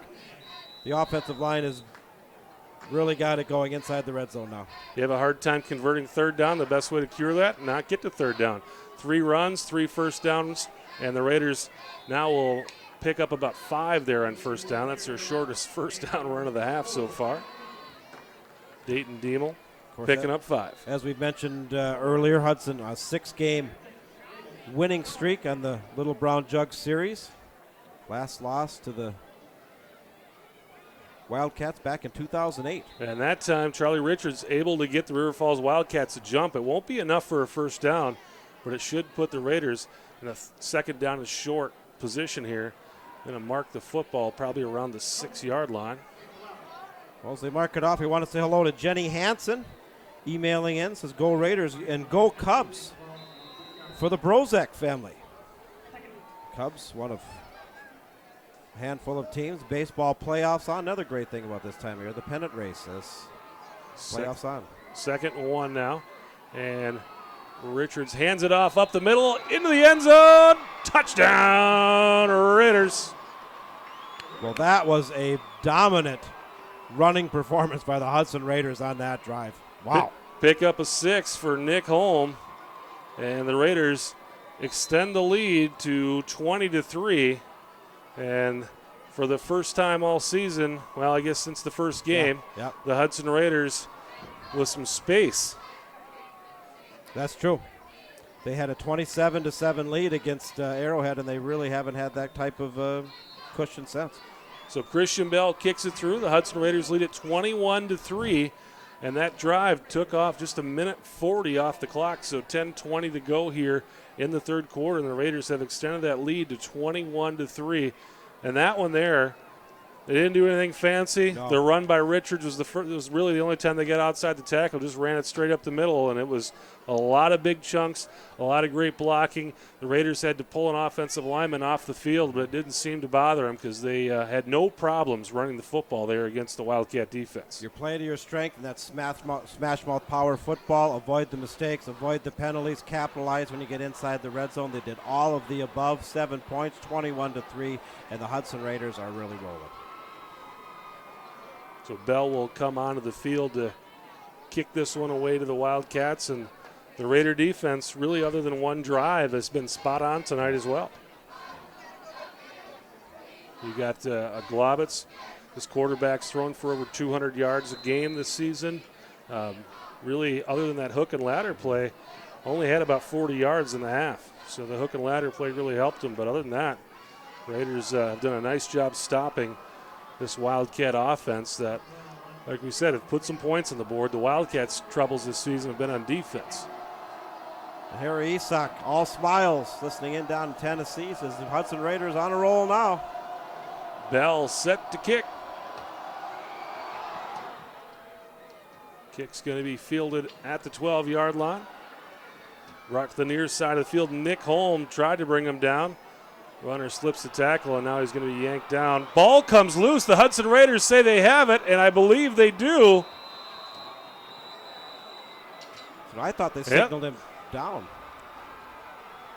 There is a Wildcat player on the field, but I think the Raiders, let's see what they do here. I haven't seen a signal yet. No. The River Falls crowd saying you got to blow the whistle, and it did look like they had stopped his forward motion. But now the officials are going to have a discussion. I don't think anybody really knows. It looks like the Wildcats are putting their offense onto the field.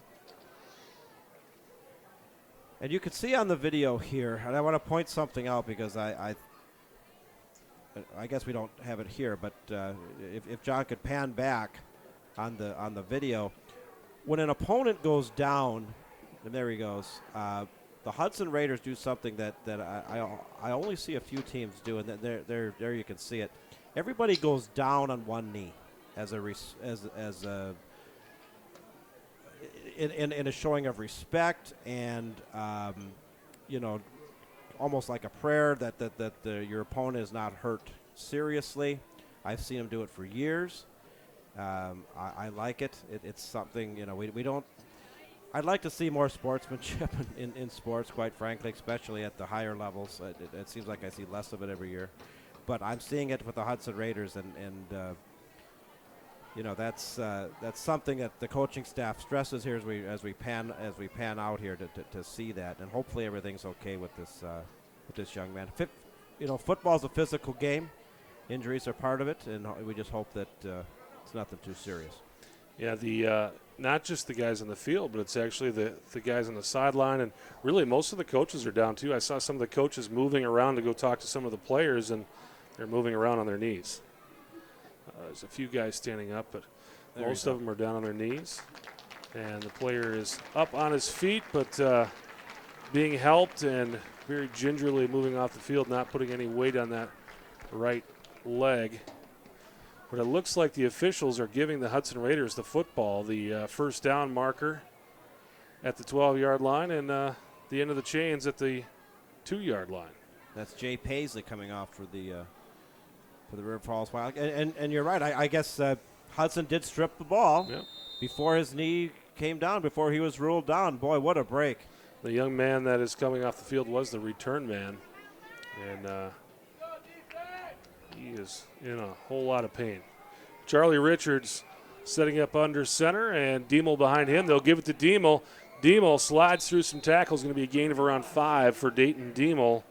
And the Raiders right back to work up the middle, and I think they're just going to go to work on this River Falls defense, and they're having plenty of success running up the middle. If you can do that, just soften that defense up and just keep on trucking. They'll give to Diemel once again. Diemel's still on his feet, going to be a gain of around 4. He's going to be just shy of a first down to around the 3-yard line. Should set up a third down and very short for the Raiders. And this is what we've become so accustomed to, in the years we've covered Hudson. It's just this power football, and it's you have your defense so much on your heels and being physically dominated, and that's what they're doing right now.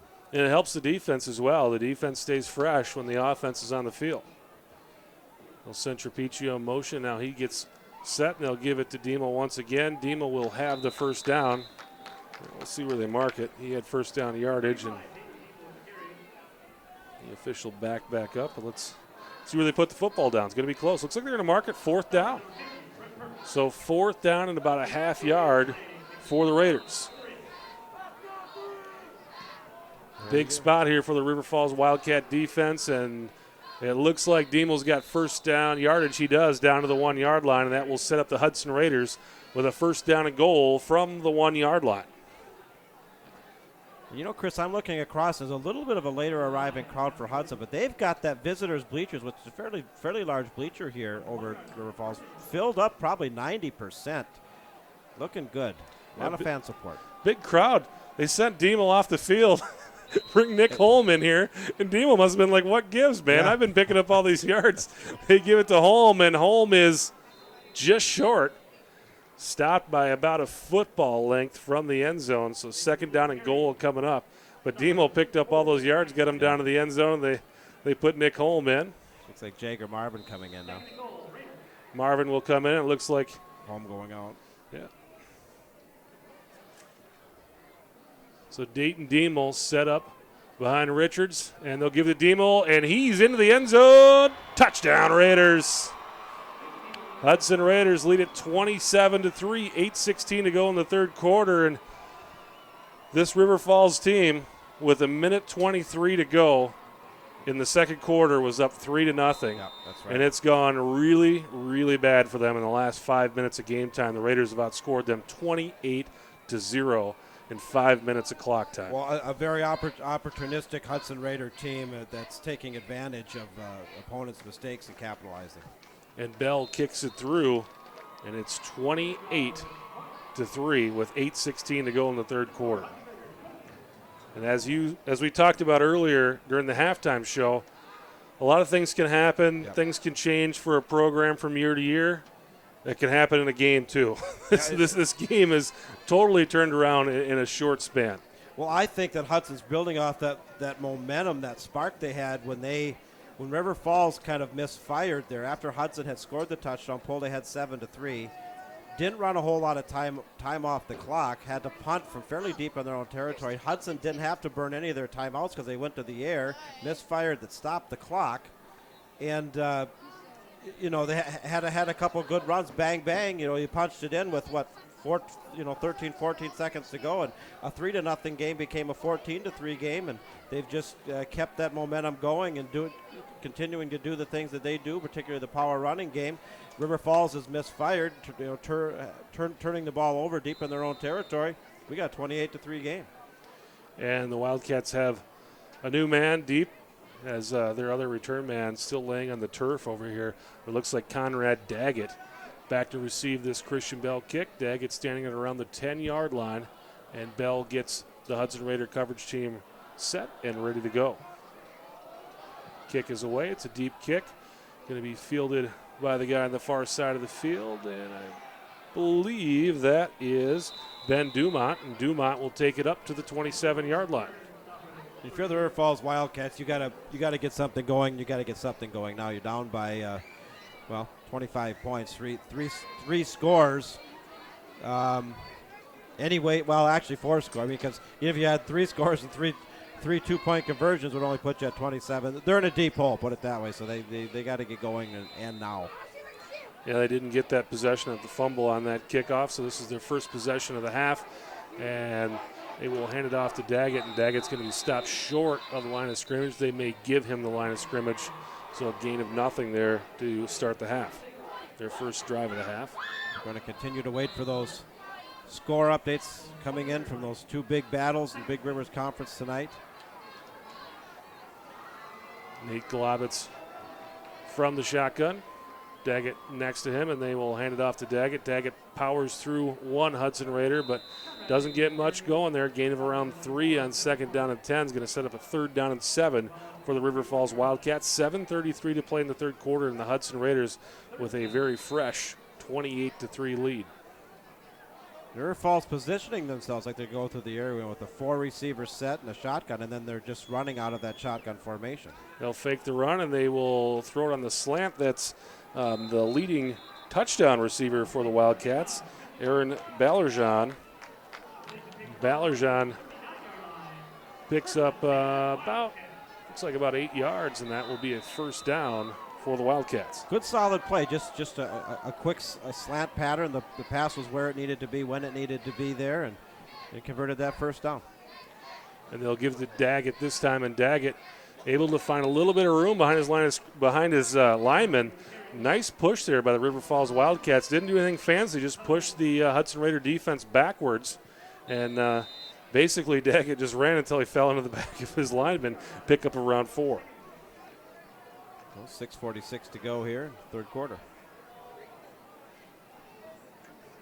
Globitz will give it to Daggett once again. This time Daggett trying to push these linemen backward. Going to be a nice gain. Gain of around 3 or 4 is going to set up a 3rd down. Manageable, about 3 yards coming up. 3rd and 3 from the 46 for the River Falls Wildcats. Trying to put some more points on the board. They haven't been into the end zone yet tonight.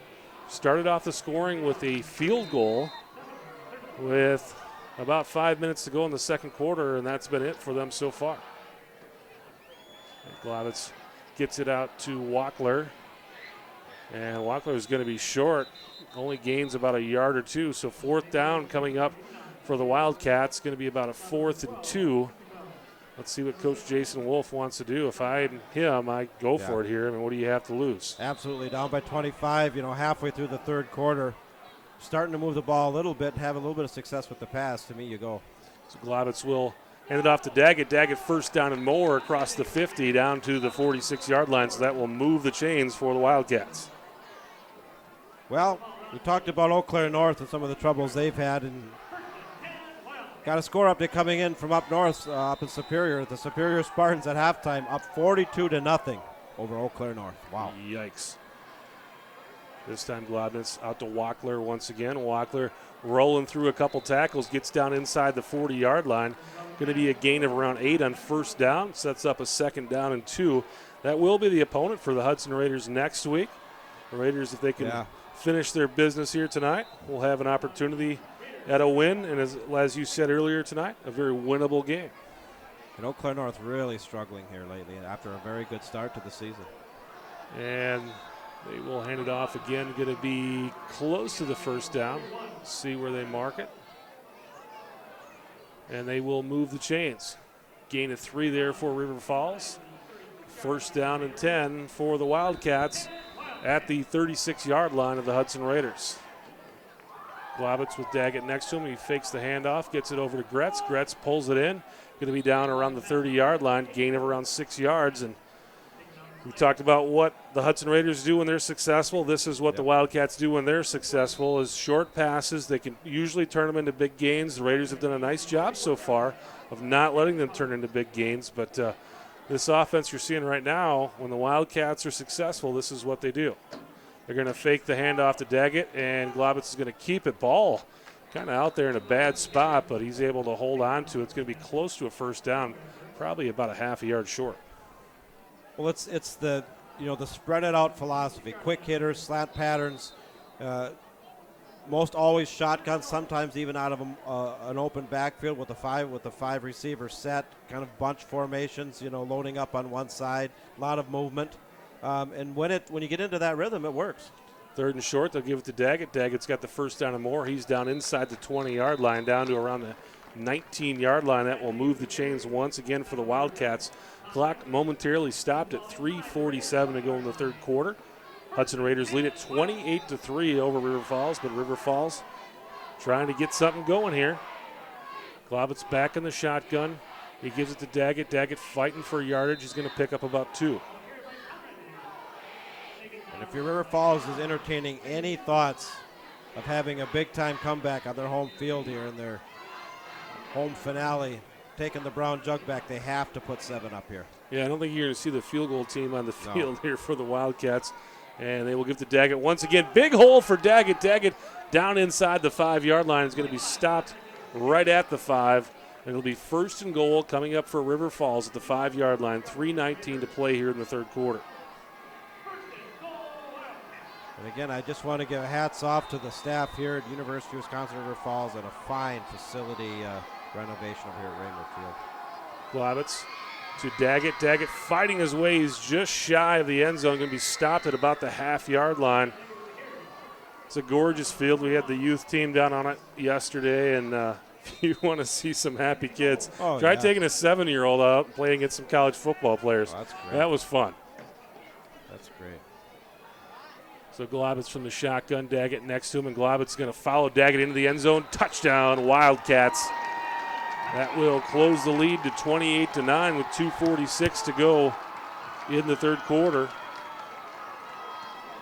Nice drive by River Falls that time. Really went back to their, like you said, Chris, their bread and butter, the short passing game, the efficient passing game. Spread it out, and then that opens up some running lanes when you spread the defense out with those multi-receiver sets. And they had success both through the air and on the ground. They're going to go for 2. You have to go for 2 here. Yep, you got to try to get this so 3 touchdowns gets you a field goal away. So they will go for 2. Back in that shotgun, 3 receivers to the near side, and they will fake the handoff to Daggett, and Globitz takes it in, and it's good. And the lead now trimmed to 28-11, so a 17-point lead. That's what they needed to do. They got it done, 28-11. And now if you're the Hudson Raiders, that offense has had plenty of time on the sideline to talk over what they need to do. You just engineer the same drive you've engineered the last 2 times you've had the football. And you start running. Well, first and foremost, I think you watch for the onside kick here. You put the proper formation, anticipating it, get your good hands out there, because I think River Falls, at least there's a pretty good possibility they could attempt it here.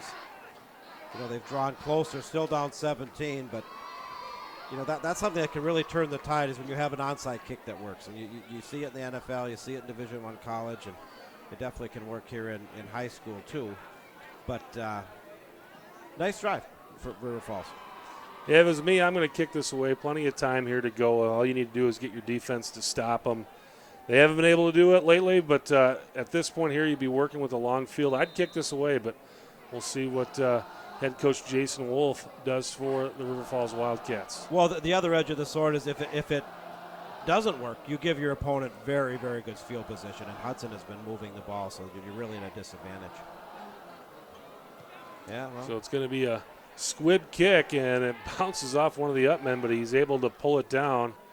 And the Raiders with a pretty nice return. I'm sure that the whole point of that kick was to try to prevent that, but the Hudson Raiders going to start off here with pretty good field position at around the 41-yard line to start this drive. So if you're going to give them that kind of field position, you might as well have tried an onside kick. Yeah, right. So the Raiders will start this drive at their own 41, and they have scored on 4 straight possessions.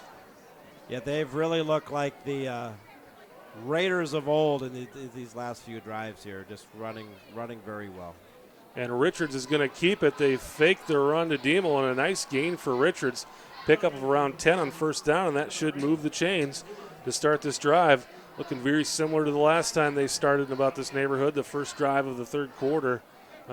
Pick up a nice big pickup for Charlie Richards, first play of the drive. You know, and Richards has had some nice runs, and that's been something that's kind of been missing, is that quarterback kind of option read. Richards keeps it and kicks it out to Trapiccio, and Trapiccio gain of around, I'll call it 13 there for Trapiccio, and we'll move the chains once again for the Hudson Raiders. And Chris, tonight it seems like everybody's getting in the action. Holmes had a great game. We've seen Diemel come back. Marvin's had some good runs. Trapiccio, Richards has had some yardage out of the quarterback position. They're really spreading it around. Well, as I said in pregame, nothing cures a stagnant offense like playing against the River Falls defense. Although you wouldn't have known that through the lion's share of the first half. Yeah, they definitely put together a nice first quarter and really up to the last minute or so of the second quarter. But this River Falls defense has given up a lot of points throughout the season. It just took, I think, the Hudson Raiders a little bit to kind of catch up to what they needed to do, and it looks like they've found it. Second down and 6 for the Hudson Raiders. And they'll fake the handoff to Holm. Richards going to keep it, and Richards another big gain. Pickup of around 12, and that'll be another first down for the Hudson Raiders inside the 20-yard line of River Falls. Good looking runs by Charlie Richards, and I can't help but ask, where has that been all season? I mean, I understand, River Falls defense maybe isn't the best, but we've really been missing that. And Richards is just flying out of the quarterback position. And I think really these last couple plays, especially that one, is caused by how much damage they've done with Holm and Diemel here to start this first half, and that this River Falls defense is starting to key in on that fullback spot. And he basically went right in behind where Holm went through, and there was all kinds of room for him to run. So a nice pickup by Charlie Richards inside the 20-yard line once again. 1:36 here left in the third quarter. Head coach Jason Wolf of River Falls has called timeout. Try to get this team, this defense, to settle down here, try to catch their breath, and to get a stop. And I'm reading the body language there, and it's not a polite conversation by any means. I'd hate to be. I have been on the receiving end at times in my life, not like that, but really trying to fire his guys up. That's all you can do. They're physically they're getting outmatched, they're getting pushed around, and that's when you have to have the call to characters. Say, listen, guys, we still got a chance here on our home field. It's the jug game. Fire up. Got to have it right here if the Hudson Raiders get in the end zone. This one's all over. They will give it to Holm, and Holm with a pickup of around 6 or 7 on first down, and probably wasn't the result that Jason Wolf was hoping for after coming out and having that speech. One thing as a coach, sometimes you just have to, sometimes you play the nice guy, and sometimes you play the Woody Hayes role, and he went to Hayes right that time. Richards to Trapiccio, and Trapiccio takes the pitch and down deep into Wildcat territory, now down to the 3-yard line. Pickup of around 12 for Trapiccio. Hudson Raiders with a first and goal at the 3-yard line. Yeah, Hudson just really physically dominating now. Richards under center, Holm behind him. They'll send Marvin in motion. Now Marvin will go back. The Raiders will reset the offense. Trapiccio, and they're going to give it to Nick Holm, and Holm's going to fall forward. He's not quite going to make it to the end zone. They're going to stop him at around the 1-yard line. Gain of around 2, maybe 3. Second goal from the 1 coming up for the Raiders. 35 seconds left to go here in the third quarter. Of course, football fans, we got high school on Friday and a lot of big college games on Saturday, and the Packers at home at noon on Sunday. They'll give to Nick Holm. Holm into the end zone. Touchdown Raiders. 34-11 Hudson. 20 seconds to go here in the third quarter, and I think the Raiders with that score, they pretty much just have to hold on to the football the rest of the way here, and they're going to be taking the brown jug home with them tonight. Really, offensively, by far the best they've looked all season. In this quarter and the tail end of the second quarter, their bread and butter, physical running, a number of different players have gotten in on it. Really well done. Christian Bell kicks it through. Actually, no good. He's going to be wide right on that, and the lead will stay 34-11. 23-point lead for the Hudson Raiders with 20.2 to go. Well, we talked about a big-time matchups, and both of these games are going to come right down to the wire. Chippewa Falls and Menominee all tied up at 19 at the end of the third quarter over at DeRay Field in Chippewa Falls. Chippewa Falls coming in undefeated. Menominee very tough 5-2. 19-19 there. And in the fourth quarter over at Carson Park, Eau Claire Memorial, and the also undefeated Rice Lake Warriors all knotted up 21-21 in the fourth. That game on the MSBN Sports Network, part of our partnership with WJMC and the Kozer Radio Group up in Rice Lake. You can check that game out. Rice Lake, Eau Claire Memorial all knotted up. Chippewa Falls, Menominee all knotted up. We thought those would be good games, and sure enough, they are. I think it's a testament to this conference. You've got two teams that are the class of the conference, both teams at 5-0, and both teams with tight games tonight. Of course, the teams they're playing, both very good teams as well, right behind them in the standings. But a very exciting night tonight here in the Big Rivers Conference. This is the toughest, top to bottom, I've seen the Big Rivers in the years I've covered Hudson football. And it's scary when you consider the team that's kind of been the big bad wolf in this conference over the last few years is way down. Yep, it is. And it's still just an incredible year in the conference. Kick fielded at around the 10-yard line by Daggett, and he's going to be pulled down at the 23 by the Hudson Raider coverage team. So white jerseys over there, including Spencer Schmidt. And the Wildcats will start this drive off at the 24-yard line. Well, River Falls tries to pull off a miracle here at Raymer Field. Just quick to take a peek look at Big Rivers Conference standings. You know, you potentially are looking at 5 teams possibly playoff eligible. Lobbit will kick it out to the near side to Wackler, and he's got a gain of around 8 yards. And I don't think River Falls got to think that they're still in this football game, but I think as far as they're concerned, just score some points, keep the football, keep the Hudson Raider offense off the field. Try to build yourself a little bit of momentum here. That's the end of the third quarter. So at the end of 3, it is the Hudson Raiders 34 and the River Falls Wildcats 11. Let's take a quick break, and we'll be right back with Hudson Raider football. Welcome back to Raymer Field. The River Falls Wildcats send their offense back onto the field. And again, here's a chance. I think at this point, you know you're not going to win the game, but try to get some momentum. They've got a big game next week against Menominee, a game that, quite frankly, no one's really going to give them a chance in. So this is an opportunity to try to get some points on the board, try to look good, try to get some confidence. This is the last time they're going to be playing on their home field. They head over to Johnson Stadium next week. So this is it's Williams, Donna Nona Williams Stadium next week.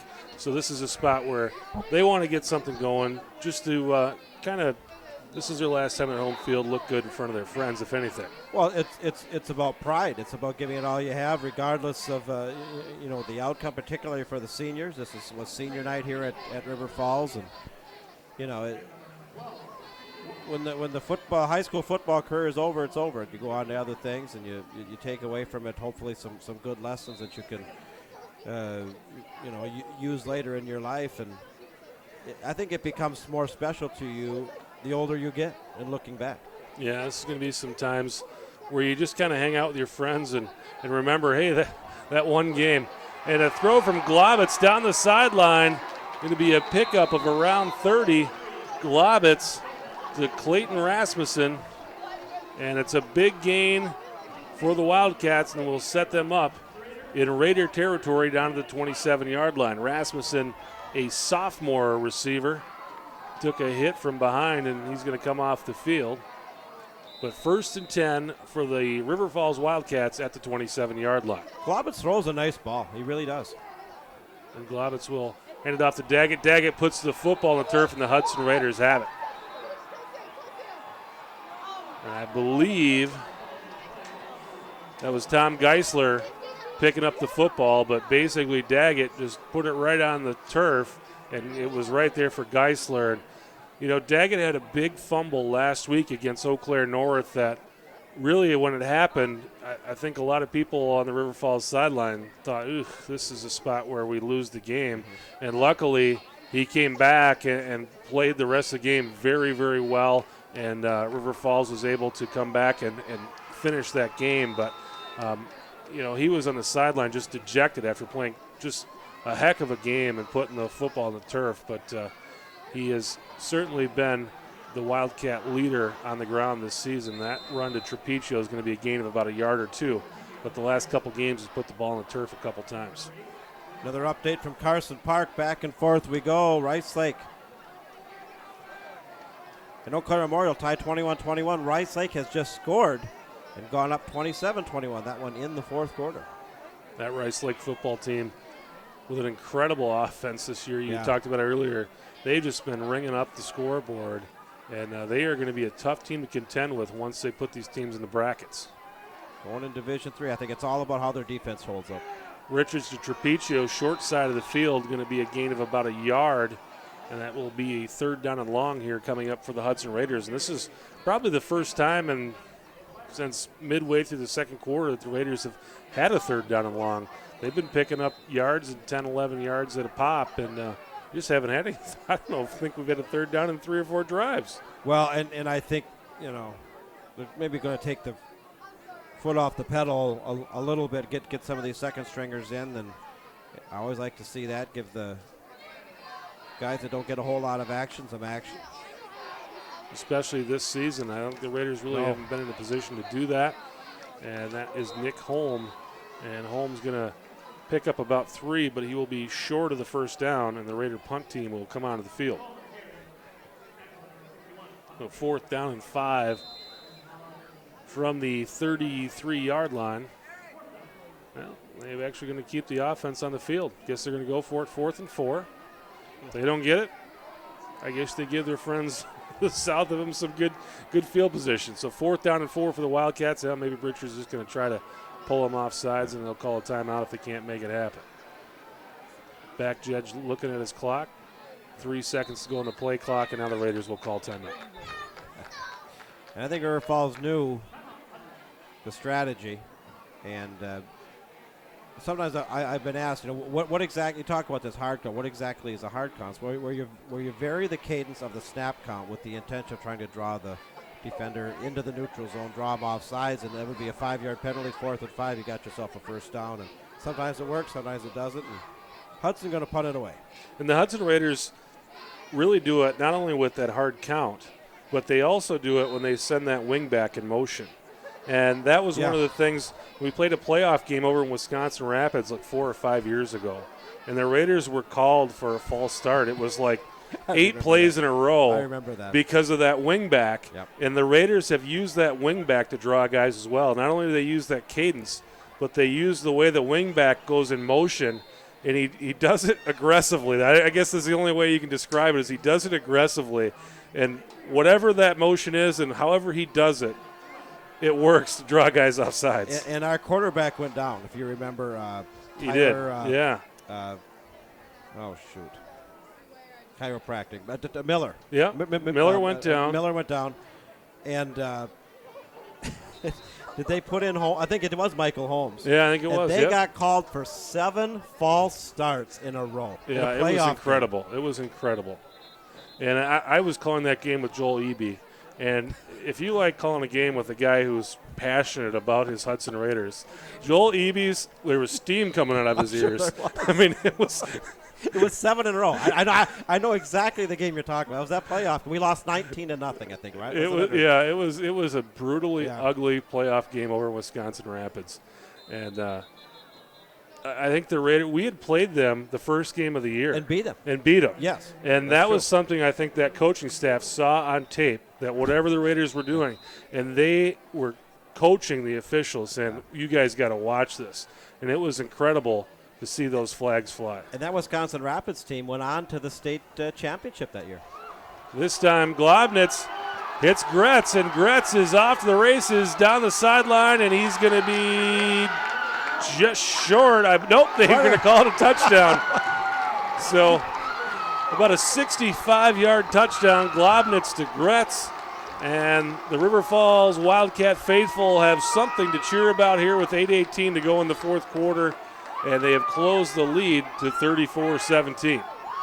Well, we've talked about Nate Globitz, the number one passing leader in the Big Rivers Conference with over 1,200 yards passing coming in. And I see why. You can see it. This River Falls offense, their passing offense, shows signs here and there, not consistently, of being very good. And it helps if you can get a 65-yarder. That helps pad the stats as well. Yeah, sure does. So the Wildcats will go for two here, 34-17, 8:18 to play, and they are going to hand it off to Daggett, and Daggett is going to push the Hudson Raider defense into the end zone. He is in there, and that will cut the lead to a 15-point lead now, 34-19 Hudson with 8:18 to go. And we were talking about the Raiders having an opportunity to maybe slow things down and kind of get out of here, but we've got ourselves a 15-point game, a two-possession game now, and they're at least going to have to pick up a couple of first downs here and run some clock. Well, that's exactly what the plan is going to be. And sometimes you give a little window of opportunity, and you don't want to let that window of opportunity open too wide, because you have a turnover or an onside kick or whatever it can be. This game of football, if you watch it long enough at any level, some crazy things can happen, particularly in a rivalry game like this. These two teams that want it so very bad, both having tough seasons, and the Little Brown Jug, its history goes back many years. River Falls leads the Little Brown Jug series, as we mentioned in our pregame, 54-43, getting back to many years ago in the Middle Border days. And there's been a period where River Falls has dominated. Hudson's really dominating right now, but a great history. I love these rivalry games. That's what I like about the Big Ten, for example. The Paul Bunyan Zacks, the Little Brown Jug, and there's a whole bunch of them there of rivalry trophies. Hudson Raiders have won 8 out of the last 10 in this series and have won every one since 2008. That was a homecoming game for the Hudson Raiders. Nick Holmes scoops it up at around the 33-yard line, still battling through River Falls defenders. Will take it down just over the 45-yard line, and the Hudson Raiders will start with some very nice field position at their own 45. Well, say hello to the Demos, the Demo family, who are watching from Navarino, Wisconsin. They say go Hudson, and Dayton Demo said excellent viewing tonight. Thank you. You're welcome, and thank you for tuning in and emailing in. Dayton Demo, the senior running back for Hudson Raiders. Had a great junior campaign, has had a pretty good senior campaign. He's had some injury trouble this year, and not just a classic injury like a knee injury thing. He was sick earlier, and against Eau Claire Memorial had to come out in the first quarter and really kind of battled that flu bug a lot of players have in recent weeks. Raiders will fake it to Demo, give it to Marvin, and it looks like Trapiccio was laying on the turf, and Marvin just, by the time he got the football, looked over and just tripped over Trapiccio. Loss of around 4. Trapiccio lost his footing, and as Marvin's looking back to field the football, basically just walked right into him. Luckily, he had the football before he fell. It was 2nd down and 14 now coming up for the Hudson Raiders after the loss of 4. The clock continuing to run, and you look back at the scores, some of the scores of this Little Brown Jug, through the years, and I'm seeing a lot of 1 year 21, 22-21, 21-20, 24-21, 31-28, 17-14, but a lot of close games in this series. And they will hand it off to Demo this time, and Demo going to be picking up around 6 yards there. Yeah, a lot of close games, but in the last 3, it's been blowout city. I mean, just some really one-sided contests. And tonight, the score, we'll see what it ends up being. But, this game was very close, very tight, really, for the first 22 minutes. But from then on, The Hudson Raiders have dominated, and we'll end up see what the final score ends up being. Maybe it'll look closer than it was. Maybe the Raiders will be able to stretch this out a little bit more. But 3rd down and 9 here coming up for the Hudson Raiders. Clock rolling, 6:45 to play in the game. They lead it 34-19. I believe Coach Adam Cowles just called the timeout, and he did. They're going to want to talk this over. 3rd down and 9. If the Raiders can convert here, pick up a first down, it's going to give them a chance to run another at least couple minutes clock. Of course, if you're a Badger fan, the Badgers have a big game on the road against Nebraska tomorrow, and a Nebraska team that came off an upset loss against Illinois, and it's a key game for Wisconsin, losing at home in a low-scoring affair against talk about a rivalry game against the Iowa Hawkeyes, lost 10-6 last week and had a chance at the end to possibly win, and were unable to do so. So, trying to get back on track against going on the road, going into Nebraska, going into Lincoln. Talk about a tough task against a Nebraska team that's really in bad need of a win. That's going to be a very interesting game tomorrow. Of course, my old alma mater, the Minnesota Gophers, also on the road, coming off a shutout loss last week against Northwestern. They did absolutely nothing offensively. They have a winnable away game against Purdue tomorrow. And then, of course, the Packers at noon on Sunday. Purdue played Michigan State pretty tough last week. Inexplicably, they did. They've lost to some really bad teams, but looked really good last week against a very tough football team. And Illinois, I think, is going to surprise some people. That's a program that's had just a lot of weird things happen to it this season. But here they give the Trapiccio. They swing it out there. And Trapiccio, I think, has the first down. It's going to be close. I think he's got it. Needed about 9. I think he got 10, and that will move the chains. I like that play call. That's a play that the Raiders have run tonight and have been very successful picking up big chunks if they can get Trapiccio out where he's got room on that wide side of the field. I don't like them giving it to him when they're on the near hash mark, but when they got room and they got the wide side of the field, Trapiccio can do something when he's got some room over there to work. Yeah, I mean, it's and again, a lot of backs have gotten in the action tonight. Trapiccio, Holm, Demo, Marvin, Richards has had some nice runs out of the quarterback position. Nick Holm takes the football, and Holm finds a hole. Holm inside the 30, and he's turned the Jets on inside the 20. He's going to be pulled down around the 8-9 yard line. Yeah, they're going to pull him out of bounds. It looks like around the 11. And that's not a bad spot to be. 1st and 10 for the Hudson Raiders at the 11-yard line, so they will have an opportunity to get a first down before they get to the end zone. Want to say hello to Dr. Raleigh Daniels emailing in. He says, "Go Raiders." That's Dr. Daniels. He is from the class of 1957. And I don't know what it is. I don't know if it's a laundry detergent, but Nick Holmes' 25 is a lot brighter than Dayton Demo's 35.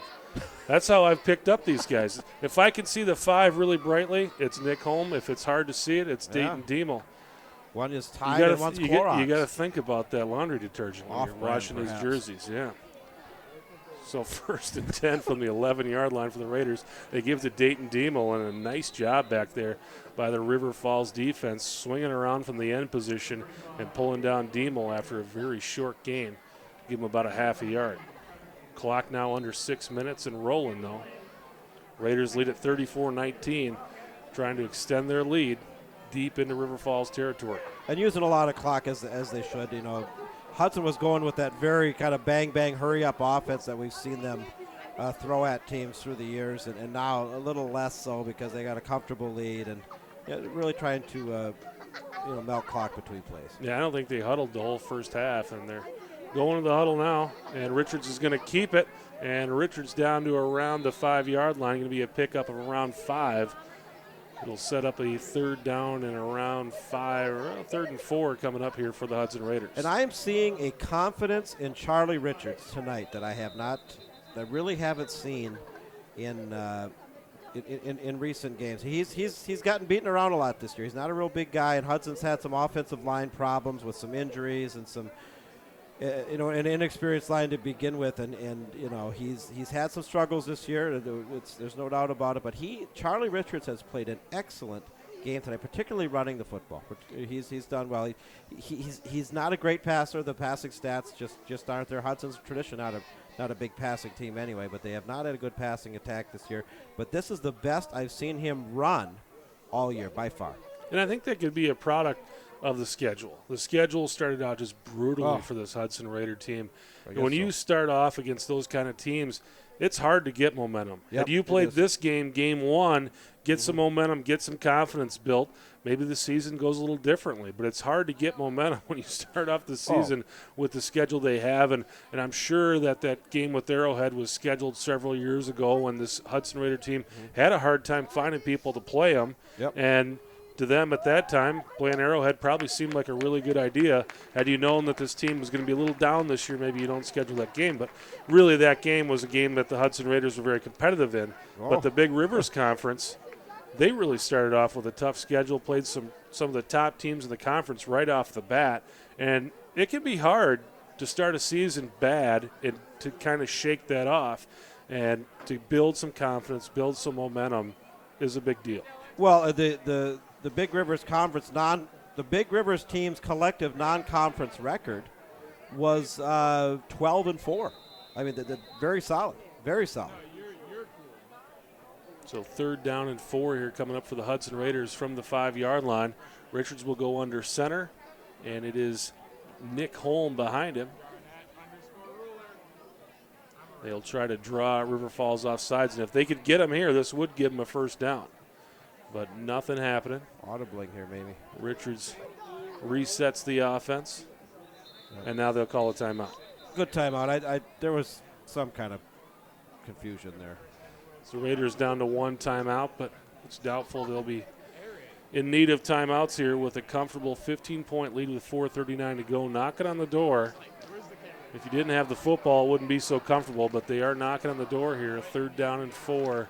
From the 5-yard line, you've got a kicker who's more than capable of kicking a field goal from here too. So I think if you don't get this, you're going to send Christian Bell out there, give yourself an 18-point lead, and now you're back to that 3-possession game. I think you're correct. They're a very important play coming up. As these teams talk through their strategy here in the timeout, we talked about college football, Chris, and you are a Packer fan, correct? Incorrect. I think I told this story the last time. Did. This I don't even know how. I guess I was probably 11, 12 years old. But I'm sitting in a bar in the Milwaukee suburbs at a bowling tournament. My dad was a big bowler when I was a kid. And I was left to my own devices as he's bowling. And I'm sitting in a bar no Pac-Man? Drinking a Coke, watching The Drive. And I see John Elway run this team down the field. You did mention And I'm that. like, this is my guy. This is my team. That. So ever since then, I've been a Broncos fan and have never changed. Yeah, Broncos are a great franchise. And now, of course, it's Peyton Manning's team, and Elway had a tremendous career. So Richards, 3rd down and 4 from the 5-yard line. They'll send Trapiccio in motion once again, trying to get River Falls to jump off sides. That's the play you were talking about right there. And now we've got whistles blowing once again. What's going on here? And I don't think the Raiders can call timeout here because they just called the timeout. Yep. I don't think you can call consecutive timeouts like that, can you? I know you can't in the pro game. Not sure what exactly is going on. I'm confused most of the time anyway, but now I'm really confused. Walking around. Coach Collins comes onto the field. The official tells him to get back over to the sideline. And looks like they're going to pull a flag out and now come over and talk to Coach Jason Wolf. Okay. And now the Raiders come right up to the line of scrimmage, but the referee's over on this side of the field. Well, So I think what happened is there must have been a flag that came out, and the officials are picking the flag up based upon what the referee did, and now he's coming over and trying to explain why they picked the flag up to Jason Wolf. Well, and I was wondering if it was to delay a game on Hudson, but coming out of a timeout. Yeah, maybe somebody forgot to reset the play clock. Or either way, Jason Wolf looks satisfied. The referee coming back onto the field, and I'm guessing maybe it was blown dead because of delay a game, but then they realized they probably didn't reset the play clock. Okay. That's what we're going to go with. That's the story we're going with. Let's go with that. 3rd down and 4. Richards under center. They'll give it to Holm, and he is going to be – he thinks they're in the end zone, but I've yet to see any indication from the officials. He's close. He's very close. He should have the first down. But I think he's going to be just short. And the Hudson Raiders will have first and goal coming up. So they needed about 4. They got about 4.5 from Nick Holm. And it'll be first and goal from the Hudson Raiders. They're inside the 1 yard line. Inside the 1 yard line. 4:11 to go here in the football game. Richards under center. They send Marvin in motion, and now Marvin will come back. And they'll give it to Holm. Holmes into the end zone. Touchdown, Raiders. That will make it 40-19 Hudson with 3:58 to go. Well, Nick Holm with a big game tonight. Oh, huge game. And he showed signs last week against Chippewa Falls. He played the best game of the season. I think he's at least matched that, if not exceeded that tonight against a River Falls team that, clearly isn't as good as Chippewa Falls. But seen a lot of great things out of Holm. So Christian Bell on to kick the extra point. Kick is up and good. And that will make it 41-19 with 3:58 to go. And we were just getting into the Green Bay Packer talk. So what do you got? What are you thinking for the Green Bay Packers this year? Well, I think, and I'm a Packer fan. I'm probably not as rabid of a Packer fan as some around here are, but I legitimately think right now they are the best team in the NFC. I really do. The defense has surprised me, improved. Aaron Rodgers is just gets better and better every week. The running game is there. I think the key for the Packers, the key for a lot of teams, but especially the Packers, you got to stay healthy. They've been a team that's had some key injuries. Lost Jordy Nelson in the preseason.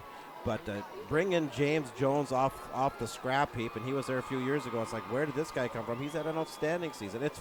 We're very early yet. There's plenty of other good teams in the NFC too. But 4-0, a very winnable game. That doesn't mean they're automatically going to win by any means, but a very winnable game this week against the Rams. I still call them the L.A. Rams, even though they've been out of L.A. for how many years now. But the St. Louis Rams, and we'll go from there.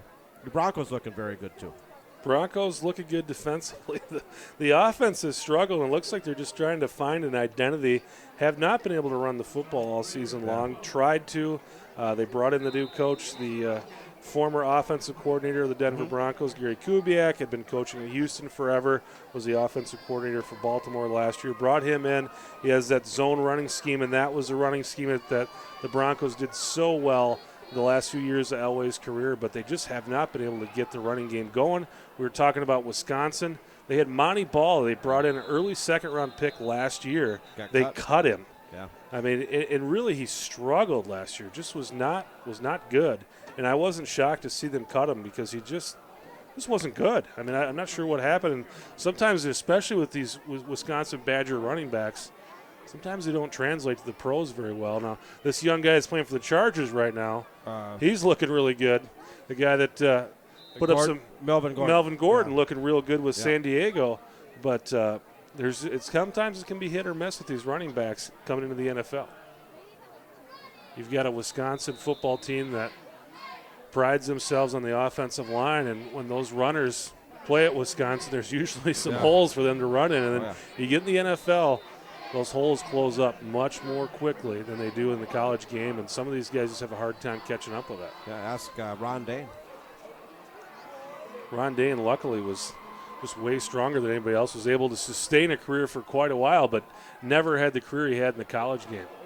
Globbett's going deep, and he's got his guy. I think that's Gretz once again over there. No, that's Wackler, and Wackler pulls it down around the 35-yard line, so another deep throw for these Wildcats, and they're down by 3 scores. It's a 4 or 3 possession game now, but they're going to keep flinging it around. I'll tell you what, and we'll add this up at the end. Goblets has got to be pushing 300 yards passing, or 250. Yeah, he's definitely eclipsed the 200 mark, and that's how if you've got a defense that can't stop anybody, and you're in blowout games a lot. Yeah. You're going to throw the football around, and that's what they've been able to do. And he having a nice game here. Got a couple more score updates coming in. I'll pass them along after this play. 2:52 to go in the game. Hudson Raiders with a comfortable lead, but the River Falls Wildcats not backing down, still firing away. That's going to be overthrown, looking for Nate Baylorjean, and misfired. Actually, Clayton Rasmussen he was throwing to. Dr. Raleigh Daniels emails back in. He said, back to you. He said, I'm a Packer backer deep in Steeler land. He said, go Packers and the Raiders. He's emailing in from southwestern Pennsylvania. Of course, Mr. Daniels from the class of 57 here in Hudson. And this time they will throw it out there for Michael Condi. And Condi will have first down yardage. River Falls in the hurry-up offense, obviously. Looks like they got 14 people on the field right now. This is the first time we've called Condi's name. He actually come into the game with 20 catches for 165 yards and 2 touchdowns. This time they'll get it out to Wackler. Wackler slides through a couple tackles but loses the handle on the football, and the Hudson Raiders have another turnover for the River Falls Wildcats. And the Hudson Raiders, that's pretty much going to seal it up for them. Jake Danielson coming up with the football, and the Raider offense will come back onto the field with 2:24 to go to salt this one away. Report in from Doré Field.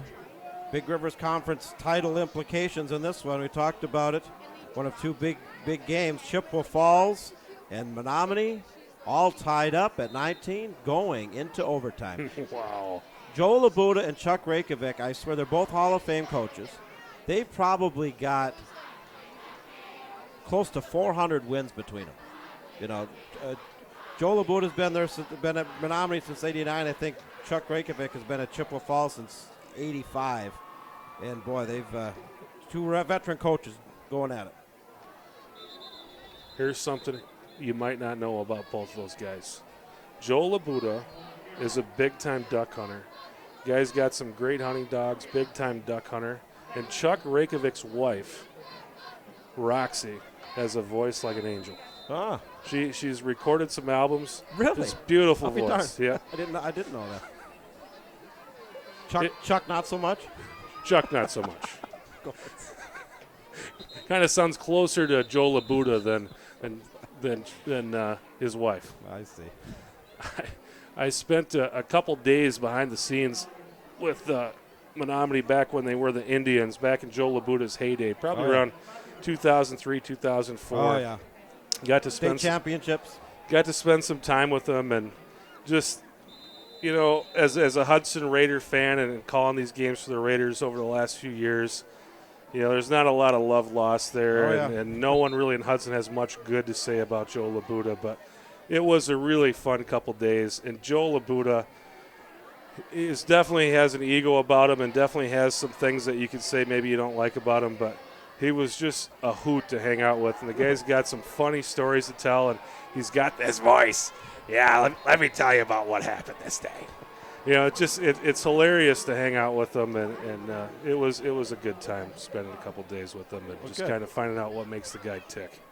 Yeah, he's had a great career as Chuck Rakovic, and I do believe they have a mutual respect for each other and probably are friends. I mean, they faced each other all these years and going into overtime tonight. Want to say hello to Julio Truhuler.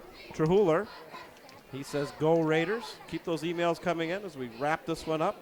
Little Brown Jug game 2015. 1:31 to go. The Hudson Raiders with the football. They're going to give it to Burgess. Burgess going to carry it up over the 40 and still on his feet, still fighting for yardage. They're going to pull him down at around the 43-yard line. Going to be just shy of the first down. Clock rolling at 1:15 to go. Well, I remember when Joe Labuda came to Menominee in '89, and he came from a program in Florida. He was coaching in Florida prior to coming to Menominee. He came very young. He's been there all these years, and Coach Labuda really stresses the commitment to the program, and that includes weightlifting in the summer and attending camps and really doing things his way. 2nd down and 2 for Hudson. They pitch it out there, and it's going to be fumbled. This is one of those spots you let some of these guys come in to play that don't play very much, and these guys are cool. They've been standing on the sidelines all night, and to come into a game, sometimes these type of things happen just because you warmed up and then you stood there for the last 2 hours, and now you come in and you're supposed to play live action. So tough go. but clock rolling 20 seconds. These guys are probably going to get one more play. And Chris, we're probably seeing maybe Hudson's quarterback next year, Bryce Marion, 6 foot, 160-pound junior quarterback. Maybe our quarterback in the future. And Bryce is going to take a knee, and the Hudson Raiders are going to win the Little Brown Jug. Another thing we were talking about Labuda in his way. Now we see it all the time with teams come out and we're going to be announced as a team. He was one of the first guys I remember doing that. Yep, that's true. So we'll shake some hands, and the Brown Jug is going to come out, and the Hudson Raiders will hold it for one more year at least. They've brought it home every year since 2008, and they're going to hold on to it again for another year. And that's one of those things that goes in the trophy case, and people from all ages going way, way back can reflect on it and talk about it. And it's one of the great things about high school football, these rivalry games and these little trophies that have so much meaning to these communities. It'll be something. We had a coach's banquet last week for our youth program, and I'm not from around here, and I don't get home very often, but I was sitting in this room with a bunch of guys that had played high school football together. And these guys are all just talking, hey, remember when we did this? Remember when we did that? And this is going to be one of those things that these guys are going to remember 20 years from now when they got kids in the youth program. Hey, remember when we won that jug in that game? 41-19, man. We had a tough year, but we really socked it to River Falls that game. And this is going to be something, especially for this group of seniors that haven't had a lot of success. Yeah. This is going to be what they hang their hat on this year. Absolutely. It's been a tough season. We've talked about it. We probably, reflected on it as much as we can. 0-6 coming in, needed a win, got the win tonight, a very winnable game next week against Eau Claire North. River Falls picked up their lone win of the season last week against Eau Claire North. On paper you'd think, well, Hudson's a very winnable game against North. This probably is, but they're going to have to show up and play. But now the Hudson Raiders doing the first stuff. time they've been able to do this season, to get over and celebrate this win with the crowd. And looks like some of these guys came up short. A couple of them ran over there. The other guys weren't sure what to do. But for years and years and years, after a victory, the whole squad runs over to the bleacher creatures and celebrates it with them. And I think these guys forgot about that. Now they're getting over there. Yeah. Haven't had a lot of practice on it this year. In years past, they've had lots of it. But so nice to see. To get that winless monkey off your back, get the win, get the jug.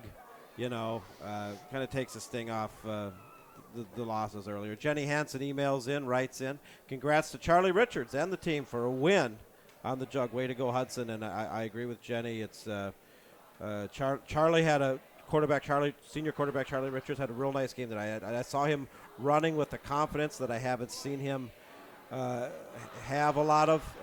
Very good runs. Several. I don't know how many yards he had, but it's good looking runs. A good team effort. Defense was good. Nice run.